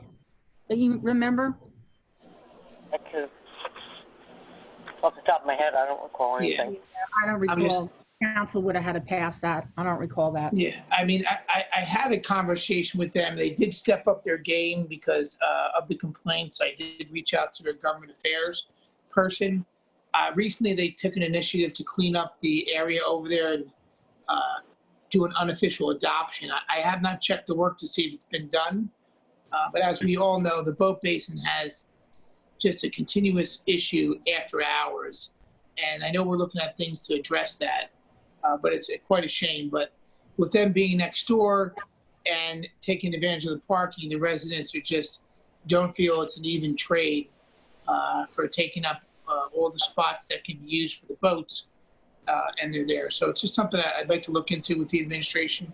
Okay. And sometimes people would rather just take the fee to know we can bank on that. Because I know there's been several discussions on them helping out at the boat basin, but there's been nothing that resin from that. And they have not been truly a part of the community from what other residents have said. Although they have sent me a small email identifying some things they've done, which amounted to about $1,500 to some organizations. And they do claim that their project has given about $5,500 to the local merchants over the last year and a half, subs and deli and breakfast, which is great. We know it creates jobs. But on that same note, I'm also hearing they had a pipe break with a large disbursement of a chemical. And I just like to look in off record, through the administration of what type of environmental fine they get for that and how that could relate to the community and if it can offset any environmental opportunities with the Environmental Commission, noting that this was not just a small issue. It was a pretty big disaster. We just got lucky, thankful to the fire department and our chief and our deputy chief, Andy Toth, and our police department, Chief Brian. But that could have went, much further than it did in being a problem. But from what I understand, it was taken care of, and no issue has been done to the residents, no harm. Is that something we can look into and to see if there's any fine they'll be getting? Yeah, that's a couple part ask, but the last part of it is it will be fined by DEP, and DEP will receive the money. They're not going to share that with us, right? No. It's a nice ask. I would like to have someone go down there and count the parking spaces. Okay. And look to see if they should if there's something we should just have a lease with them. I'll work on it this morning. Per spot there. Okay. I know also in your budget, Maureen, Rich brought up some different historic permits and different plans. I know we discussed asset management. Is that something, provided we have some estimates gathered through your administration, is that something we can look into? I mean, asset management has been a component in other towns. I don't know if we're ready for it. I also know that the IT department should make sure that we're on the right in same software that's popular, that will, have contiguous growth to be compatible. Oh, Is that something? You're talking about this stuff we were talking about for the engineering and code office? Yes. Yes. All right. Because you were confusing me for a minute. I will ask Jim DeVico what he's looked into, because I believe the takeaway from that meeting was the zoning officer was going to look into different ones. Okay. We're going to just as long as we're still going to look into it for 2021. I'm happy, and I just think that could lead to other opportunities. I mean, our chief, and I don't know whether he has that today, but would anybody in the emergency management, anybody in zoning, anybody in construction can pick up a asset management, press a button, and know where all the utilities are based on geo mapping. I'm sure Bob Smith, our water department, would probably support the same. It'd be a great step in that corner. And last, as you note in the past, I've never been satisfied with our attorney, Bill Northgrave. And over the last 3 years, I've had several complaints, and I've also had several complaints from residents. He's not always paying attention during council meetings. He's constantly wearing 4 or 5 different hats. He is involved in other business besides Edison, and he deserves that. That's his priority. But I can tell you I'm a councilman for Edison and only our Edison residents. I live in Edison. I work in Edison. I'm devoted to Edison. I'd like to see a member of our council who's going to sit at our dais be connected to what's going on. And I don't give him a high score. I hear great things about him, and I hear he's brilliant in certain areas, and I'm not saying he doesn't have that, but the dedication and commitment to Edison, it's just not there. And I'm just not in support of this budget giving him all that line item in one spot. And I hope that we can consider an in-house attorney for a nominal fee to handle some real estate or some other issues, not necessarily council issues or anything that would be argumentative to the council or council president, but just there's got to be a way we can defer work to somebody else. And there's got to be an opportunity this council will have some support. The clerk is overwhelmed with a lot going on. As a councilman on my second term, there's no one for us to lean to do research, whether it's for or against an issue. We don't have anybody to connect to for government affairs. I mean, thank God some of us have navigation resources to reach out to our senators. And I think, Pat Dagnan in his office, Senator Karavinchek, and what his staff can do, and our county freeholders. But it's just not the same to be able to pick up the phone and reach an attorney in-house and get something done and get it done in a swift fashion. Our attorney takes a long time to make things happen. He's not in real time with Edison, and that's what disturbs me the most. I may not be an attorney, but I worked at a firm for 20 years, and I'd have to say he scores an F in returning phone calls compared to the people I've met in this business. He gets back to me when he feels like it. He's not someone I want to call when it's a pure emergency. And this is an issue. And I have an issue with this budget being passed and him having a full swing at the plate and wearing all these hats. It just makes no sense. I mean, and I'm not willing to go to bat for him anymore. This is a simple conversation, and it needs to be addressed. It just for us to have, one person in-house that we can lean to get things done. And hey, if he still wants to be our attorney on the council, I have no problem. But somewhere we need to separate some work and to have someone we can refer to in-house to get things done. Other towns have someone in-house. We won't be the first. And it's just about commitment, dedication, and devotion to the council. We're all working hard. We have families. Some of us have grandkids. I don't want to admit how many of us have grandkids, but we're busy. And I'm tired, and I'm not backing down on this issue. I'm just not. And is there something that can be done, Maureen? I can. Go ahead. No, I was saying, moving right along. I didn't know how much more hundreds of thousands of dollars we can add to our budget. In Council President, I wasn't looking to add. I was looking to split his line item and offer an in-house attorney a fee that would be reasonable so that we can lean to someone and get monumental things done that are simple. I'm not asking for him to draft the law to light a rocket ship. I'm just looking for something to get done local. And that's, it's been my problem. And I went to a corrective point with Bill. 3 years I'm working on his attitude, and I'm tired. It's the last thing I'm going to do is work hard for the residents of Edison and deal with an attorney that has an attitude. And, it's not McMahon in Scotland. It's Bill Northgrave. Oh. Okay, I understand you. I haven't had that attitude so far, so I'll wait for it. Okay. That's something, Maureen, I'd like to see addressed, and I'd like to have that discussion on site, tomorrow. And I don't think it's a difficult ask.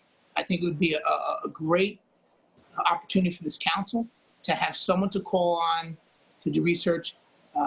The clerk's office has a limited extent of what they can do on initiatives for this council. We're 35 square miles, we're 100,000 people. We're all, with COVID, there's so much going on. I mean, I don't think you can ask how many people had taken a break or went on vacation this year. I mean, I know several of us just stayed home because it's constant. And I'd like to see someone that's in constant real time for the township residents. That's all I have, Council President. Thank you for listening. Thank you very much. And you can see, yeah, Maureen, you can check on that because I know a lot of people that like to add a lot to our budget, and I'm trying my best to keep it down. I'm trying to keep it down for this year. Now, if we can go early in the next year's budget, then we can plan on some more things. You know what I mean? We're already almost through this one, and I'm trying my best to get, you know, people they don't want to vote for the budget, but they want to add a lot of goodies in it. So I don't know. All right, Council President, if you're referring to my comments, I'm taken back from that. I'm asking to split a line item. I wouldn't be adding to the budget, Council President. I'm looking to split his line item of his fee, so it all would be the same. We can go offline and discuss that, but this is not an ad.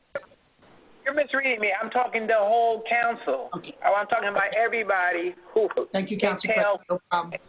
Thank you. About everybody who would want to add some more stuff at this particular time.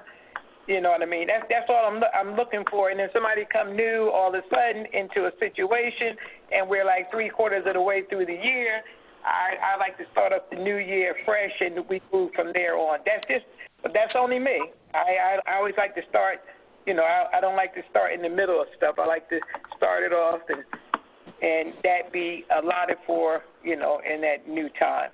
All right, Councilmember Deal. Thank you, Council President.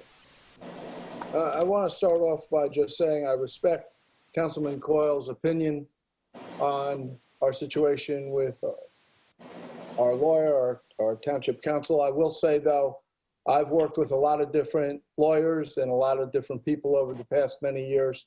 My experience with Bill Northgrave is much different than the one explained or described by Councilman Coyle. Mr. Northgrave has been very responsive to my calls, my requests over the past several years. So again, I'm not saying that what Mr. Coyle, Councilman Coyle, has experienced is not the truth. If he experienced it, that's what he experienced. But my experience with Bill Northgrave has been a very good one. He's been very responsive. He's helped us a great deal, I believe. And again, I say that from experience because with so many people that we've had that we work with in council and in township, I have found some have been responsive and some haven't. And some have been better than others. That's just the nature of an organization that has so many people working for it. But I don't share the same opinion of our township council. I just wanted to state that. I wanted to thank the Finance Committee for their good work, especially Alvaro Gomez. It's not easy to go through the budget, to prepare the budget, and to explain the budget. And I appreciate Councilman Gomez tonight explaining different parts. There are so many parts to this. We want to keep taxes as low as we can. That's always been a primary concern of our residents. And, you know, and you'll hear it.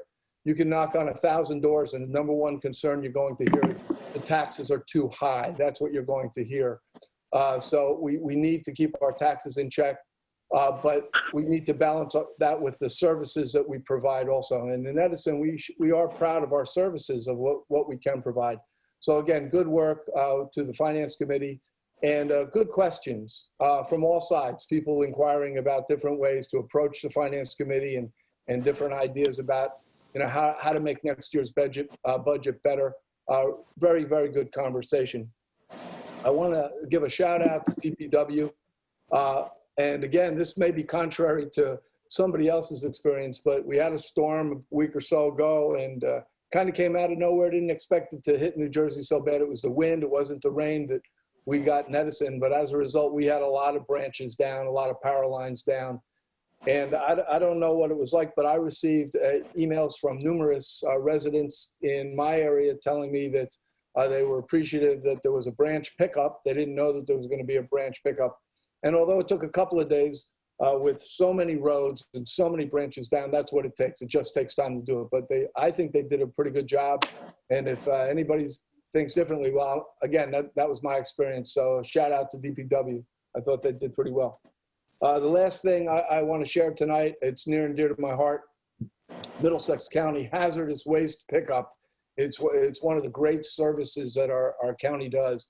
And although this time, and it's this Saturday from 8 to 2, it's not in Edison, it's in Woodbridge, and it's right on our border in Woodbridge at the Public Works Department or garage down in Woodbridge. It's right on the border in South Edison. I would suggest it's pretty easy to get to. You can Google it. You can look up the information. It's on the county webpage. Very, very great service as far as if you have those paint cans, oil cans, insecticides, whatever you have, all this liquid that you don't want to pour in the ground and you don't want to pour down the toilet, you want to get rid of in a safe, environmentally safe way. Take advantage of it. It's a great service. You put it in your trunk, you pop the trunk, you never get out of your car, you never touch anything, they take it away from you. And that's this Saturday, August 29th from 8 to 2 at the Woodbridge Public Works Garage. And I say that because it's so close. If it was further away, I probably wouldn't be advertising it like I am, but this is as close for a lot of residents to go to Meadow Road or to go to Middlesex County College, or it's not a far distance to go, and it's a very good service. That's what we have. Thank you, Council President.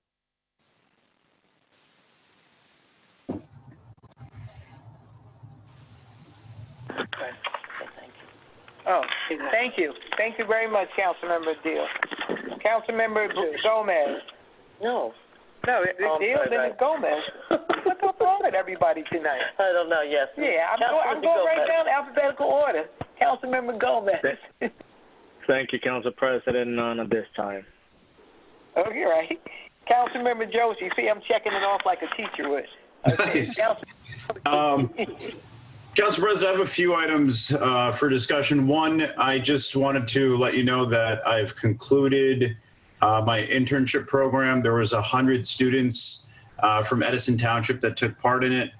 There was both Edison High School. Every student was either in 10th grade, Edison High School, JP Stevens, or there were college students throughout various universities, but were at home for the summer. It was a very exciting program, and just want to highlight that, there was more than a dozen elected officials around the state that took part in it. The whole thing was virtual, and I really appreciated it, all their effort. The best thing about this program was that when we started the survey, 78% of the students said that they only wanted to get involved in federal level politics. And by the time this program was over and that survey was done, I will read off to you. It is now 68% say they want to get involved in local politics, and another 19% say they want to get involved in state politics. So overwhelming majority wanted to get involved in federal level, only thinking about presidencies. And I explained, along with the rest of the elected officials throughout the state that helped, that local municipal government and state level politics and government is really where you can make the biggest impact. And it was very exciting to hear about this. Second, I wanted to ask about 37 Tower Road. I know that I've gone back and forth in a couple of emails. Is Carl on this call? Michael Krepke is. Okay. I hope. Let me see. Let me look. Yeah, he's on. He's just muted. Okay.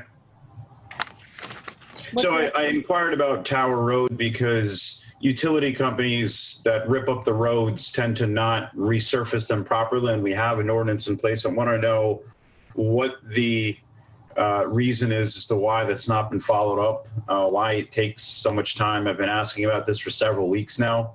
And to be honest, it's very frustrating for me as a council person to go back to the constituent and not having an answer. I mean, I went there myself. The road is without question more than an inch separate. I just don't understand why we don't have an answer on it. Okay, is this the road work that the utility company's doing? Yes. Okay. All right. Yes, Go ahead. Maureen, and Councilman Joshi, if you recall, Maureen, we went out and investigated the site.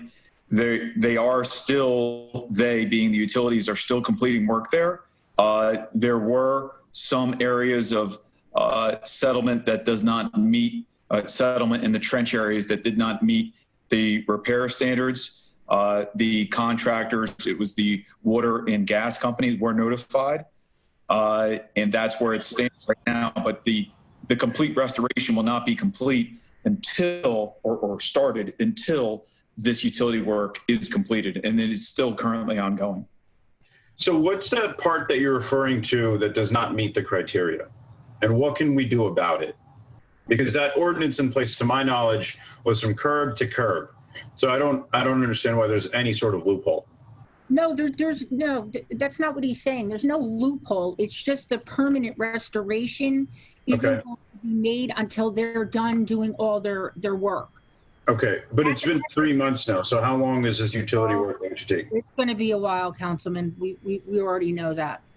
Yes. So when they go there, can they make the residents aware, or, I mean, what can be done about this? Because the residents are very frustrated. They go through a road that honestly looks like a war-torn country, and it's not pleasant to drive through.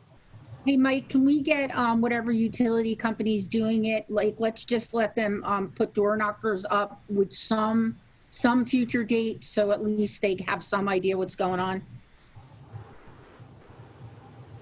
Or not. I'll write that down, Councilman.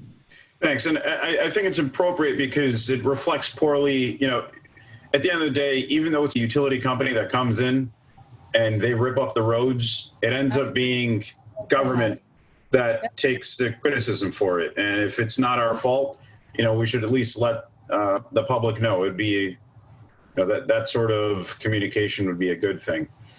Lastly, I wanted to just mention and ask the rest of the council about the draft ordinance that I've sent out to everyone related to municipal broadband, because, and I've brought this up many times, you know, when I look at the budget, and one thing that I've even said at the budget meeting, or I've actually repeatedly said this, that we're in a cycle where we are fighting for taxpayers' dollars. We're asking the county government or the state or federal funds to be reimbursed. And we're all fighting for the same pot of money when it comes to taxpayers. But we're not thinking of anything new. Like, we're having the same conversation year after year after year. And after a certain point, we have to start thinking of new ways to generate revenue. Municipal broadband, the concept of it is simple. And for anyone that's listening, let me put it this way. If you thought that Suez was a bad company that was coming into Edison Township, and we were running that sort of an agreement as a public-private partnership, this is the inverse of that. We have a company, Optimum, who has an overwhelming majority monopoly in Edison Township, and we're trying to provide a second alternative to Optimum.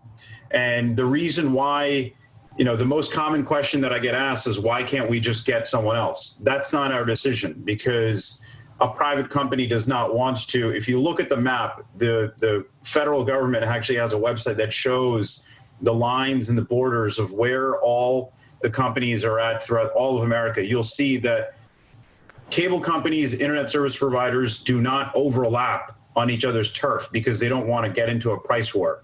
They maintain their monopolies this way.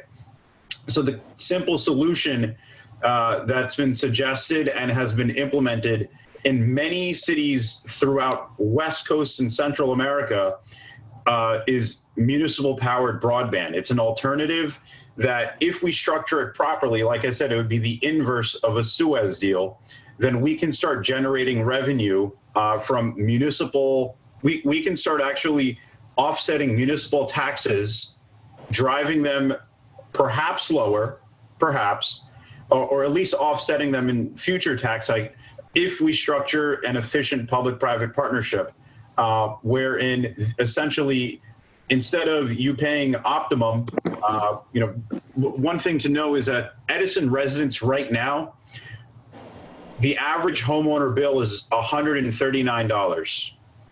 So $139 per month equates to $40 million in revenue that Edison residents end up spending towards and just give to Optimum, and we don't get anything out of it. Instead, what I'm trying to suggest is we keep that money in-house and we subsidize municipal government through a public-private partnership. So I encourage you, council members, to look at that that resolution, and I hope you support it within our next council meeting. May I ask you 2 questions? May Sure. I ask you a couple of questions? Sure. That's only for internet services? So the fiber... Is it only for internet services? No, fiber optic cables can be utilized for both television and internet. You're muted, so I can't hear you.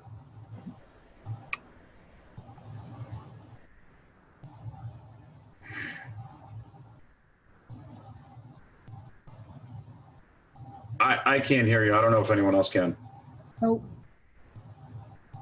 Joyce, you're still muted.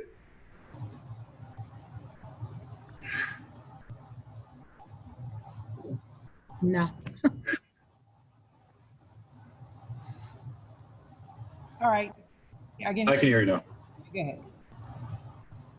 Yeah, I was asking about the internet system because I was told by different people that you would have to bargain and stuff. You know how you see those Channel 5 is not playing on this thing because they didn't pay enough money, you know, to this particular TV and all that information. You know how they black out, like they blacked out the Yankee station.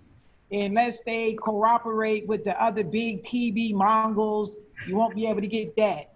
You know what I mean? Those different things, how it works like that. So somebody was telling me about all those different things. So I'm like, okay, well, I want to be questionable about that because if they choose certain things and we do things, are we going to be burdened with if they say this particular channel goes up way high and this is, because you know how all people do, this is the station that's going to go the highest because most people watch this particular station.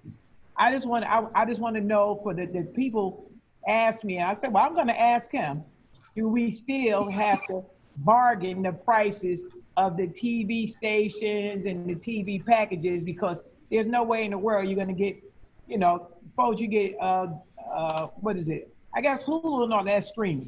But for you to be able to get the big ticket items and the big TV shows that everybody wants, that they watch the whole time, they wanted to know if that would be secure. Yeah. So again, the fiber optic cable that I'm suggesting that we implement or purchase is capable of both internet and television. A fiber optic cable can be used for both. Yeah, but so we have to pay extra to bargain for the TV station and stuff is what they want to know. They know that part, but we would have to bargain back and forth so we could be overpriced on a particular TV. Like they can say, oh, okay. Yeah, well, yeah, because you have to get certain stations, or what's the sense in having them if you can't get different stations and stuff? So we would have to go out and bargain with people all the time to see what rates we could get on our TV shows and stuff.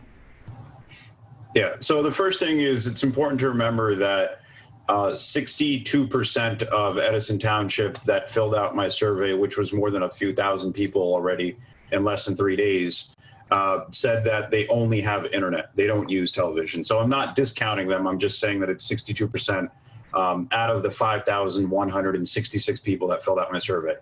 Second, the cable itself is capable of both internet and television. So we can negotiate that. That's something that we can do.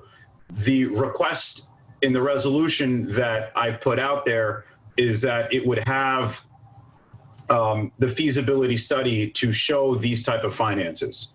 This way we can show the public these are what your options are.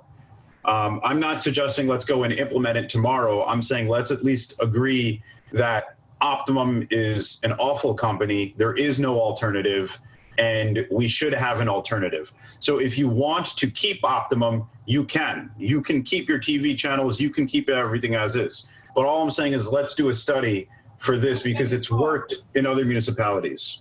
Excuse me, sir, how much is the feasibility cost? Because I see people adding a lot of ticket items on, and you know, you got to say yes to the budget if you want to add a whole bunch of ticket items on. Yeah, so. It's saying. Yeah, it's most engineering firms that I've spoken to. I spoke to a dozen cities across America. Their total cost does not exceed $100,000 to do a full engineering study, a full layout, all of that. In most cases, it actually has been in the $30,000 range. The cities that were exceptionally large were Seattle, Denver, and Chattanooga, both of them that are considered very large cities. So that's how I got to that average. But it's not, you know, for what we're getting, you know, we just have to start thinking outside of the box. Like, do we want to keep taxing and moving on, or do we actually want to do a study to see what our alternatives are and actually bringing our budget costs down? All right. Well, then, the last thing you talk about, you can't do it all around the touching. You need to call those people up and ask what they think about the same thing. Like, you know, that's the little hole in the donut. So that looks kind of, I don't know how that works. So I actually spoke to Mayor Bush about this. I'm sorry. Council President? Yes. Just a quick question. Were we looking to do this as a utility, or were you looking to do it as a separate partnership? As an internet utility through a public-private partnership. So if it's a utility, though, that wouldn't be an offset to taxes. You wouldn't be able to bring that into the current fund. No, if it's set up, Bill Northgrave and I had this conversation and we spoke about it. If it's the utility itself, we can't subsidize it. But if it's through a public-private partnership similar to a concession, then we would be able to. And how are we going to tax that then, if it's not through a utility? How are we going to what? Tax it. Tax it.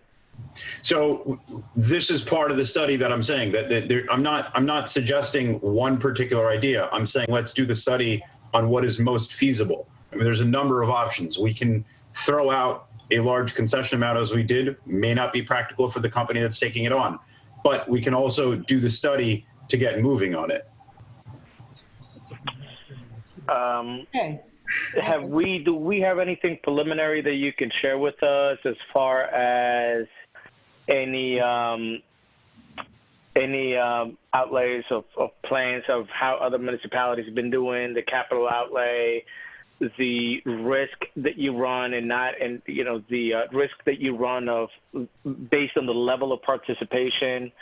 I think before we venture onto that, as far as people willing to explore the options, it's not dollars that are wasted as when we get to understand, because that's not guaranteed revenue. That's the biggest issue that I have is if we go out and set this up and we don't have guaranteed revenue, for example, like a water utility, use the example of a water utility, that would have been pretty much guaranteed revenue because it's there. This is not. People have to make a choice. So we have to put a huge level of capital investment in order for us to do that.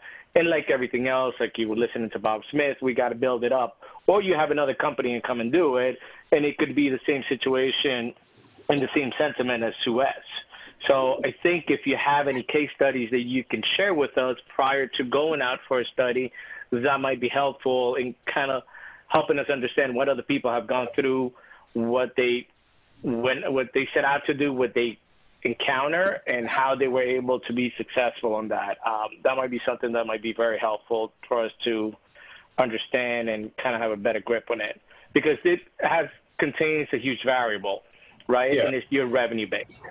And the revenue base is the biggest piece of it. So I'm not saying that it's not a good idea. It's not saying that it won't be successful, but I think as far as going out and jumping into a feasible study, it would be a step probably premature prior to us understanding what everybody else has gone through and what that potential risk is going to be. So, in my opinion. Yeah. So Franklin Township, that there was one study that was done there. I can send that to you right now, or right when we get off this call. And then the other municipalities throughout America, I have enough documentation from them too that I'll forward over as well. I'm sorry? Yeah, and the conversion rate is going to be the most critical component of that, because if you're going to have to displace the competitor that it's in there, right? So you're talking about a conversion rate of X, Y, and Z to be able to support enough, especially in the prices in the pricing that we're promising, that is going to be competitive pricing already. So limited revenue or in this case, surplus generation that might potentially limit what how you're able to sustain this. Right, so if you don't have the revenue and the pricing is low to the point that we're not able to sustain, then that becomes a significant problem for the township. Correct. So what we want to do is we want to be able to understand the conversion rate, retention rate. All those studies will be helpful in order for us to, before we set out to have, 100,000 residents or a municipality our size, go out and do this and take a big gamble. I'm not saying, again, that it's not a bad idea. I think it'll be helpful to have all those studies before we go and spend the money. Yeah. So there's two parts to that. One, I'll start lightly with Metuchen. I also spoke to Mayor Bush about this from Metuchen. He's very interested in this as well. Personally, I joked and I said that if we generate this, and we can essentially be making a profit off of Metuchen, but he said no, he'd rather do this together. So that was the first part of it. The second part of it is, yes, in order to maintain this, we need to have a subscription base, and that number, the total cost of it ends up being $57.1 million. And I had overinflated all the numbers based off of the other studies. So for us to break even, that user base would have to be 7,000 subscribers. So out of the 28,000, 7,000 would have out of the 28,000 users of Optimum, 7,000 subscribers would have to have the municipal plan in order for us to be able to break even. That is the reason why I put the study out there. I'm not imposing it on anyone. I'm simply posing the question because I want people to know that there is an alternative that we should consider, and I think that it's a very reasonable. Is it at the same level? Is it at the same pricing level? Are we using that? What pricing are we using in order for us to say that is the 7,000 equals X amount, and therefore is going to generate X amount of revenue? Right, because we're promising people in advance that it's going to be already cheaper than Optimum, so that's cutting our prices down.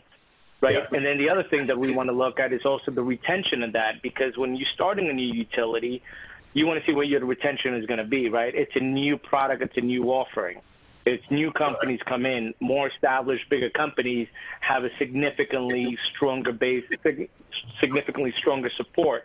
So we want to be able to understand what the impact has been there, what the retention for X period of time is, and then that kind of will give us a signal as to whether this is something viable that might be able to work in Edison or not. So before we go and throw money at it, I think we want to be able to understand that.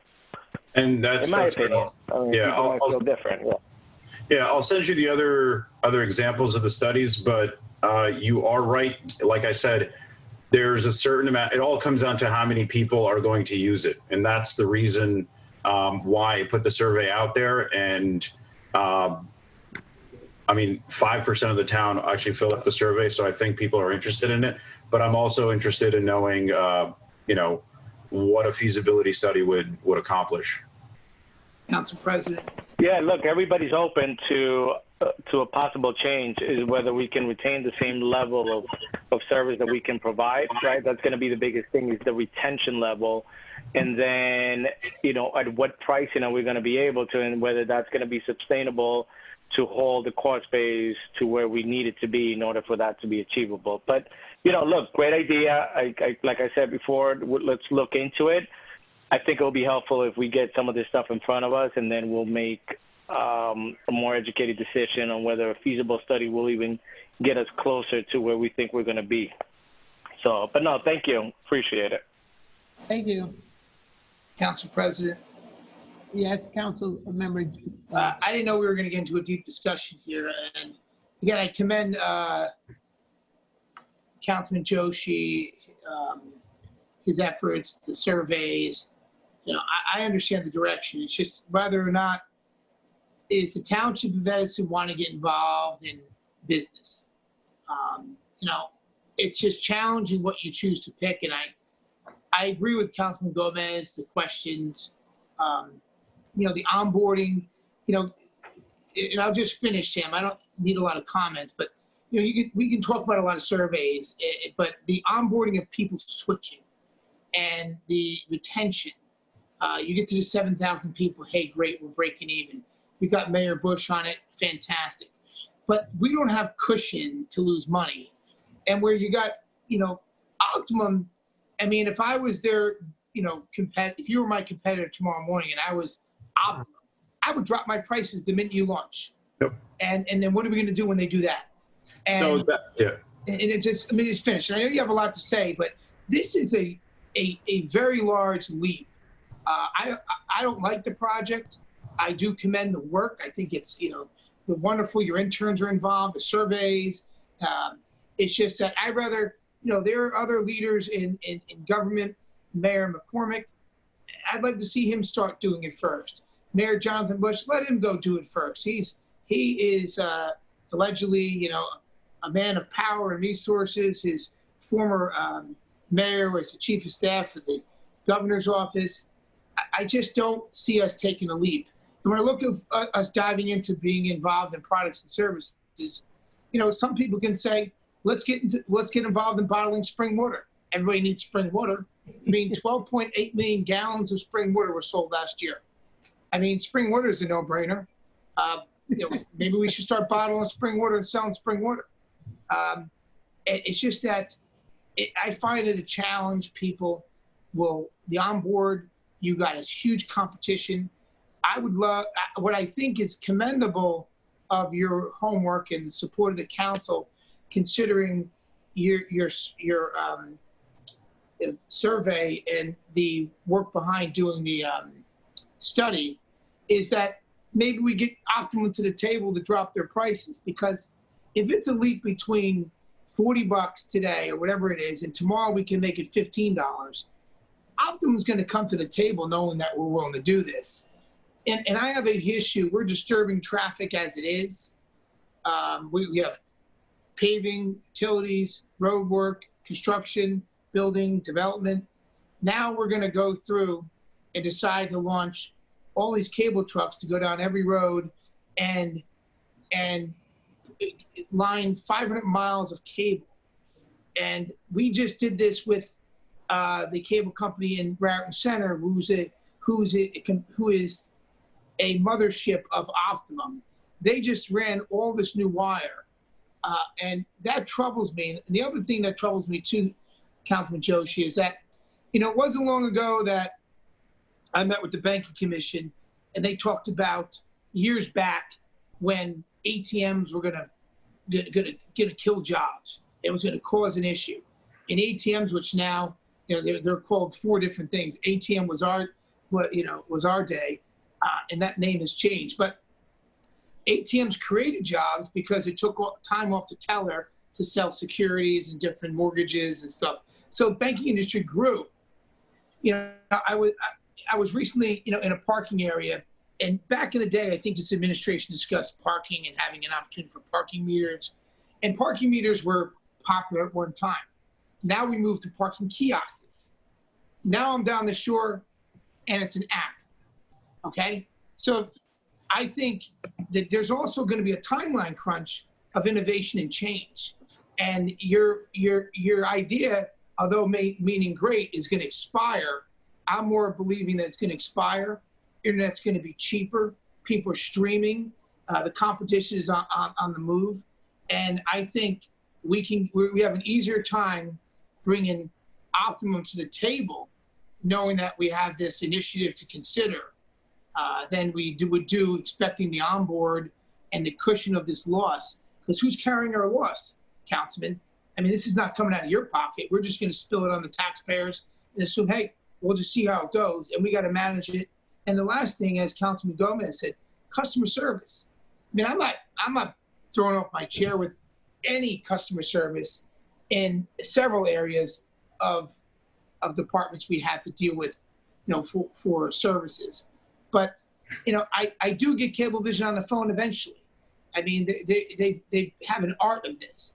Do we want to take the risk of disappointing, 12,000 residents and then have a new issue and a new problem? And where's the manpower to staff that? So it's just, and this is just my first break at discussing this, because my conversation with you today was we weren't going to discuss it. And it was going to be a soft, conversation, because we wanted to see where next month goes. We'd have a meeting offline. But, that's my first spill at you. And this is your homework assignment. And again, it's not an initiative you carried with other council people. It's something you're doing, for Sam Joshi. And none of us have been a part of your interior meetings. We haven't been asked to come to anything. And hey, I commend you. You like to work in a silo. You get things done.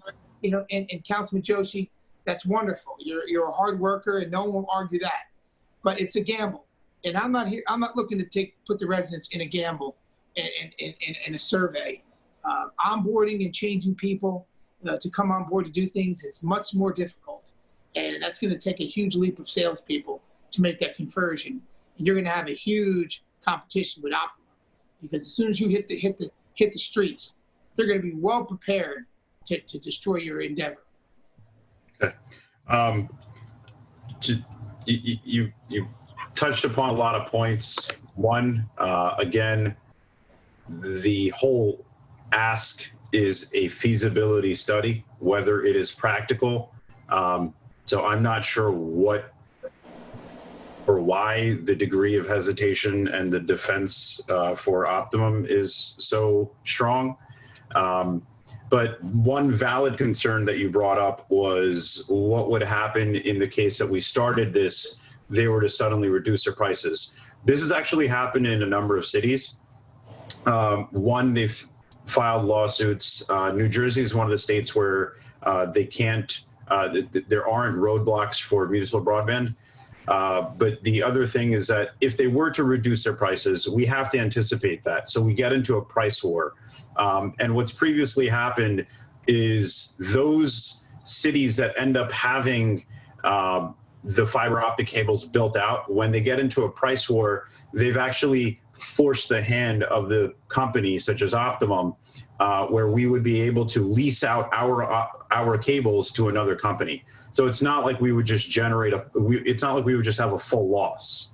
We would be able to, I mean, that's an asset that we would then own, and we can utilize it elsewhere. Like, we can give it to another company. We can force competition. Or the other thing that's also happened is that Optimum or other companies, Comcast in other cities, they've actually just up and left because they don't want the competition. So again, I'm pretty confident that the public wants to see an alternative. This happens to be one of the top 5 most consistent, disliked, and large bills that people pay as a homeowner. And I think that this world right now in coronavirus has shown us that we have to move towards the future. And I think that as people have been working from home more often, you've seen the need for better internet. And the fact of the matter is that a for-profit company that happens to be one of the top 3 most disliked companies in America, they're just not going to come. At best, even if the feasibility study were to scare them and were to, shake them up and say, hey, we want to be able to keep Edison Township at bay. Let's just lower our prices for now. Let's offer something. Then I consider that a win.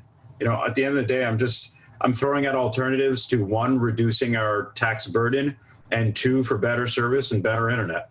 So I don't see what the problem is. But thanks. Okay, all right. Councilmember Patel.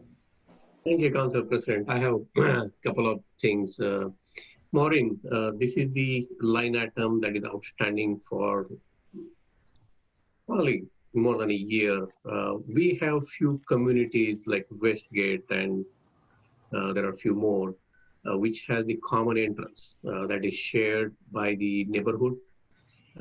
So that road is not on the deed of either the town halls or the condos, but somehow that road is not maintained by the township because builder never handed over that to the township. Correct. And you know, this is the open item. People keep asking, we keep talking. What is our protocol? You know, what needs to happen to resolve this rather than kicking cans? What we're starting to do, because we have this, as you said, in a couple different areas, and we're dealing with different developments one-on-one. Right. What has to happen is that group of people or that development has to bring the road up to the engineering standards of today. And then we do a resolution and we accept the road at the council level.